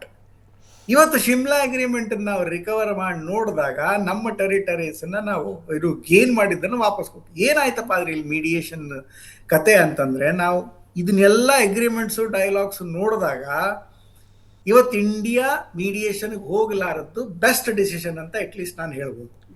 Simple reason, ನಮ್ಮ ಎಕಾನಮಿ ಏನು ಈಗ ರಿಕ್ವೈರ್ಮೆಂಟ್ ಇದೆಯಲ್ಲ, ನಾವು 4th ಇಂಡಸ್ಟ್ರಿಯಲ್ ಟ್ರಾನ್ಸ್ಫಾರ್ಮೇಶನ್ ಅಲ್ಲಿದ್ದೀವಿ ಈಗ. India is A country which will benefit from the 4th industrial revolution ಅಥವಾ 4th ಇಂಡಸ್ಟ್ರಿಯಲ್ ರೆವಲ್ಯೂಷನ್ ಅಂತ ಏನಂತೀವಿ. ಈ ಒಂದು ಪರಿಸ್ಥಿತಿ ನಾವು ನೋಡಿದಾಗ ಇಂಡಿಯಾದ ಬೆನಿಫಿಟ್ ಇದ್ದಾಗ ನಾವು ಪ್ರೋ ಅಮೆರಿಕನಿಸಮ್ ಆಯ್ತು, ಪ್ರೋ ಇಸ್ರೇಲ್ ಆಯ್ತು, ಪ್ರೋ ಇರಾನ್ ಆಯ್ತು, ಮೂರು ಕೂಡ ಘಾತಕ ಆಗಬಹುದು, ಯಾಕಂದ್ರೆ ಡೇಂಜರಸ್ ಆಗಬಹುದು. ಇರಾನ್ ಇಂದ ನಮಗೆ ಗ್ಯಾಸ್ ಬೇಕು, ಇಸ್ರೇಲ್ ಇಂದ ನಮಗೆ ಇಂಟೆಲಿಜೆನ್ಸ್. ಈ ಪ್ಯಾನಲ್ 6:2 ಇದೆ. ಭಾರತ ನೆಗೋಸಿಯೇಷನ್ಗೆ ಹೋಗದೆ ಇದ್ದಿದ್ದು ಒಳ್ಳೇದಾಯ್ತು ಅಂತ 6 ಜನ, ಹೋಗಬೇಕಾಗಿತ್ತು ಪಾಕಿಸ್ತಾನದ ರೋಲನ್ನು ಭಾರತ ಪ್ಲೇ ಮಾಡಬೇಕಾಗಿತ್ತು ಅಂತ ಇಬ್ರು. ನೀವಿಬ್ರು ಆ ವಾದ ಮಾಡ್ತಾ ಇರೋದಕ್ಕೆ ಕಾರಣಗಳು ಜನರಿಗೆ ಅರ್ಥ ಆಗ್ಬಿಡ್ತವೆ. ಮುಜಮ್ಮಿಲ್ ಪಾಷಾ ಅವರೇ, ಸರ್ ಪ್ರಶಾಂತ್ ಒಂದು ಮಾತು ಕೇಳಿದ್ರು, ರಷ್ಯಾ ಯುಕ್ರೇನ್ ಯುದ್ಧವನ್ನು ಭಾರತ ತಡಿಬೇಕು, ಮೀಡಿಯೇಟ್ ಮಾಡಬೇಕು ಅಂತ ಯಾಕೆ ಯಾರು ವಾದ ಮಾಡೋದಿಲ್ಲ? ಸರ್ ಇದರಲ್ಲಿ ಇರಾನ್ ಇರೋದಕ್ಕಲ್ವಾ ಇಲ್ಲಿ ಈ ಯುದ್ಧದಲ್ಲಿ ಇರಾನ್ ಇರೋದಕ್ಕೆ? ಇಲ್ಲ, ಆ ಥರ ಇಲ್ಲ ನೋಡಿ. When we have $120 million of investment ನಮ್ಮ ಇರಾನ್ದಲ್ಲಿ ಇದೆ, ಶಾವರ್ ಪೋರ್ಟಲ್ಲಿ. ಇನ್ನೊಂದು ಏನಂದರೆ, every missile fired from the middle East indirectly cost effective ನಮಗೆ ಫ್ಯೂಲಲ್ಲಿ ಇರಲಿ ಅಥವಾ ಬೇರೆ ಬೇರೆ ಇದರಲ್ಲಿ ಇಂಪ್ಯಾಕ್ಟ್ ಆಗ್ತಾ ಇದೆ.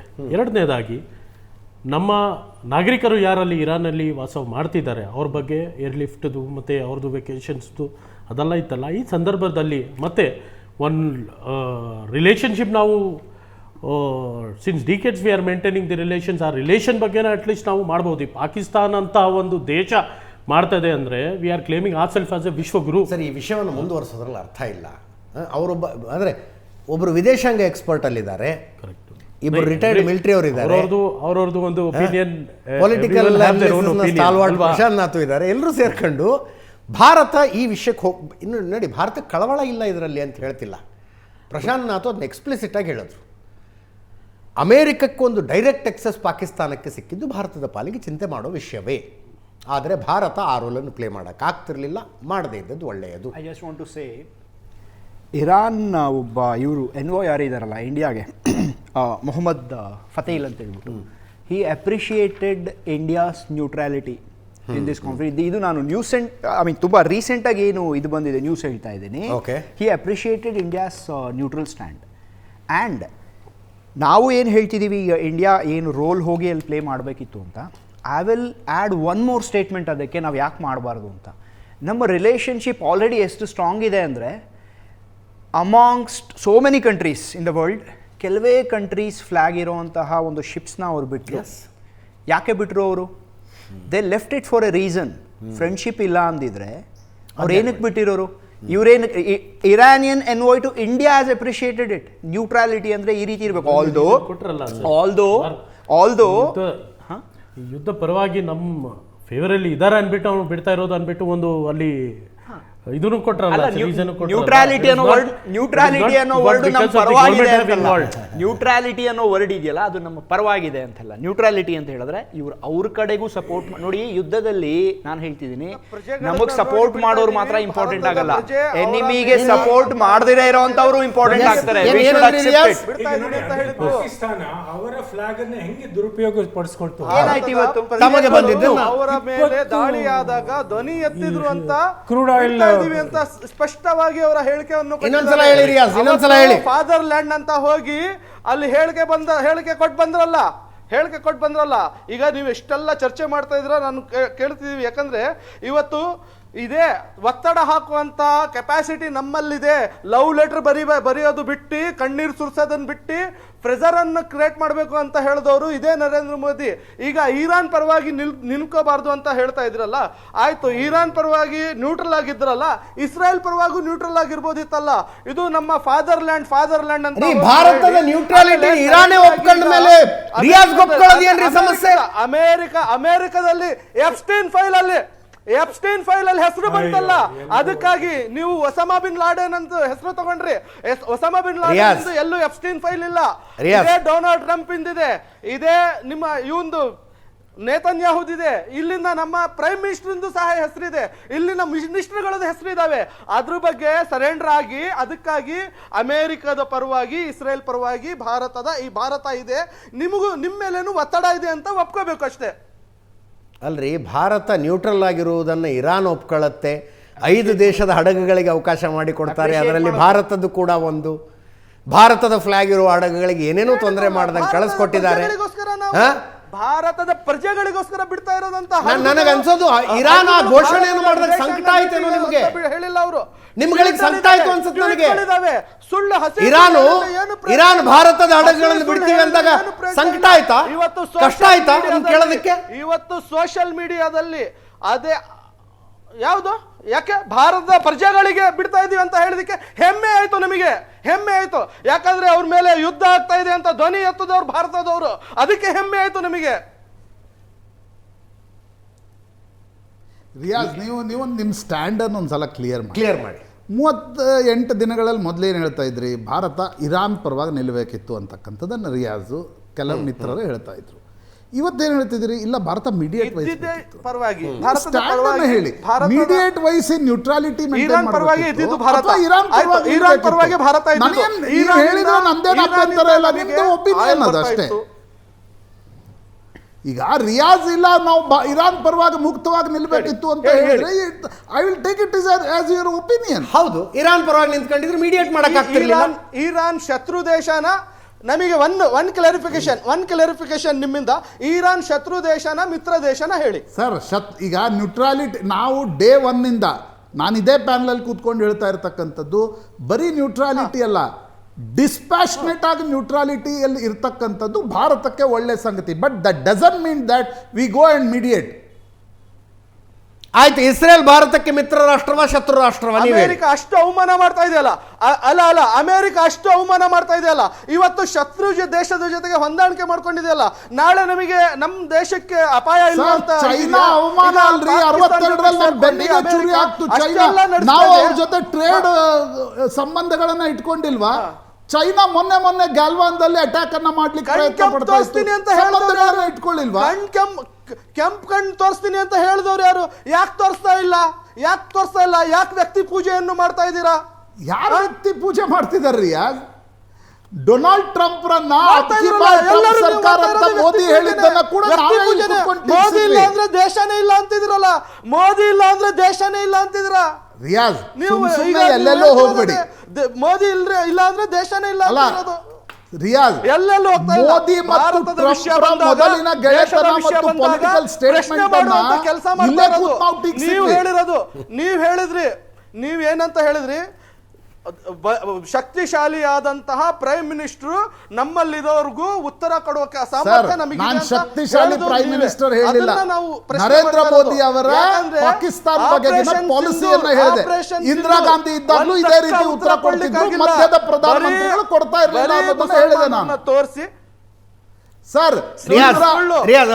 ಇಲ್ಲಿನ ಮುಸಲ್ಮಾನ ಇದಕ್ಕೆಲ್ಲ ಚಿಕಿತ್ಸೆ ಇಲ್ರಿ, ಇದೆಲ್ಲ ಟ್ರೀಟ್ಮೆಂಟ್ ಇಲ್ಲದೆ ಇರೋ ಸಮಸ್ಯೆಗಳಿವೆಲ್ಲ. ನಿಮ್ಗೇನ್ ಸಮಸ್ಯೆ ಇದೆಯಲ್ಲ, ಟ್ರೀಟ್ಮೆಂಟ್ ಇಲ್ಲದೆ ಇರೋ ಸಮಸ್ಯೆಗಳಿವು. ಯಾಕಿಲ್ಲ? ಇದೆ ಡೆವಲಪ್ಮೆಂಟ್ ಯಾಕಿಲ್ಲ? ತಗೊಳ್ಳಿ ಮತ್ತೆ ಹೋಗಿ. ಇವತ್ತು ನೇಪಾಳದಲ್ಲಿ ಅದಕ್ಕೆ ಪರಿಹಾರ ತಗೊಳ್ಳಿ ಮತ್ತೆ ಹೋಗಿ ಟ್ರೀಟ್ಮೆಂಟ್. ನೇಪಾಳದಲ್ಲಿ ಪರಿಹಾರ ಹುಡ್ಕೊಂಡಿಲ್ಲ, ಟ್ರೀಟ್ಮೆಂಟ್ ಇದೆ. ಟ್ರೀಟ್ಮೆಂಟ್ ಇಲ್ಲ ಅಂತ ಇಲ್ಲ. ಡೆವಲಪ್ಮೆಂಟ್ ಕೋಮುವಾದ ಅಲ್ಲ. ನಮ್ಮ ಭಾರತನು ಬೆಳಿಬೇಕು, ನಮ್ಮ ಭಾರತನು ಸೂಪರ್ ಪವರ್ ಆಗಬೇಕು, ಮಾತಲ್ಲಿ ವಿಶ್ವಗುರು ಆಗೋದಲ್ಲ. ರಿಯಾಜ್ ಅವರೇ, ಕೋಮುವಾದದ ಬಗ್ಗೆ, ಎಪ್ಸ್ಟೀನ್ ಫೈಲ್ಸ್ ಬಗ್ಗೆ ಮಾತಾಡಕ್ಕೆ ಹೋಗಬೇಡಿ. ವಿಷಯ ಎಲ್ಲಿಂದ ಎಲ್ಲಿಗೂ ಹೋಗುತ್ತೆ, ದಯವಿಟ್ಟು ಪ್ಲೀಸ್. ಯಾಕೆ ಮಾತಾಡಬಾರ್ದು?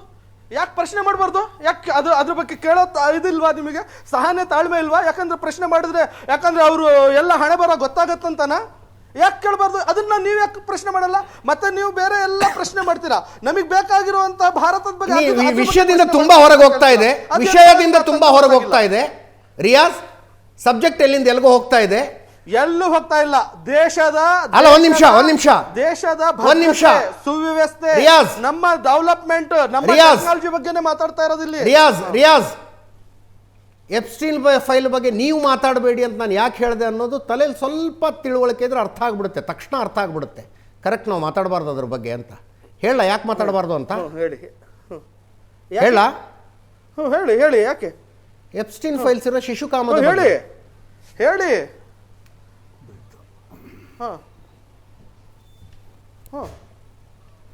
ಇನ್ನು ಹೇಳ್ಬೇಕಾ? ಕದನ ವಿರಾಮ, ಗೆದ್ದವರು ಯಾರು ಸೋತವರು ಯಾರು ಚರ್ಚೆ ಮಾಡ್ತಾ ಇದ್ದೀವಿ. ಈ ಸಂದರ್ಭದಲ್ಲಿ ಭಾರತ ಈ ಯುದ್ಧದ ಕಾಲದಲ್ಲಿ ತನ್ನ ಎನರ್ಜಿ ಸೋರ್ಸ್ಗಳನ್ನು ಡೈವರ್ಸಿಫೈ ಮಾಡಿಕೊಂಡಿತು. ಲಾಂಗ್ ರನ್ನಲ್ಲಿ ಅದು ಹೆಲ್ಪ್ ಆಗುತ್ತಾ ಸರ್? 27 ದೇಶಗಳಿಂದ ನಾವು LPG ಪೆಟ್ರೋಲಿಯಂ ಪ್ರಾಡಕ್ಟ್ಸ್ನ ತರಿಸ್ಕೊಳ್ತಾ ಇದ್ದವ್ರು ಈಗ 42 ದೇಶಗಳಿಗೆ ವಿಸ್ತಾರ ಮಾಡ್ಕೊಂಡ್ವಿ. ಹೌದು ನೋಡಿ, ಎನಿ ಕ್ರೈಸಿಸ್, ಈಗ ಡಿಮಾನಿಟೈಸೇಷನ್ ಆಗಿರ್ಬೋದು, ಇವತ್ತು ನಾವು we don't carry our wallet, ಹೌದು, ಎಲ್ಲ ಫೋನಲ್ಲೇ ಆಗುತ್ತೆ, ಮ್ಯಾಕ್ಸಿಮಮ್ ಕಾರ್ಡಲ್ಲಿ ಆಗುತ್ತೆ. ಅದು ಆಗದಿದ್ದರೆ, ಡಿಮಾನಿಟೈಸೇಷನ್ ಆಗದಿದ್ದರೆ, we are still using currency notes. ಇನ್ನು ಸ್ವಲ್ಪ ಟೈಮ್ ತಗೊಳ್ತಿತ್ತು ಅಷ್ಟೇ. ಹೌದು, ಒಂದಿಷ್ಟು ಆಗೋದು. But we were forced against the wall.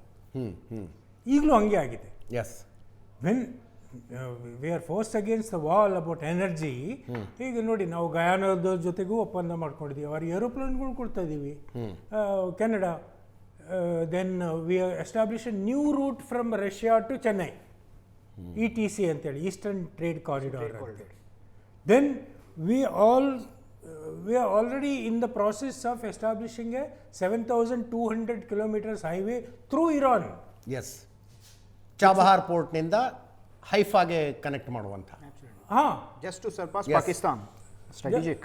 ಅಲ್ಲಿಂದ ಅಜರ್ಬೈಜಾನ್ನಲ್ಲಿ ಸ್ವಲ್ಪ ತೊಂದರೆ ಆಗ್ತಾ ಇದೆ, but you will get through, which will reduce 40% of the travel time from Russia and the danger of Suez canal or ಈ ಒಂದು ಹಾರ್ಮುಸ್ ಸ್ಟ್ರೇಟ್ ಏನಿದೆ.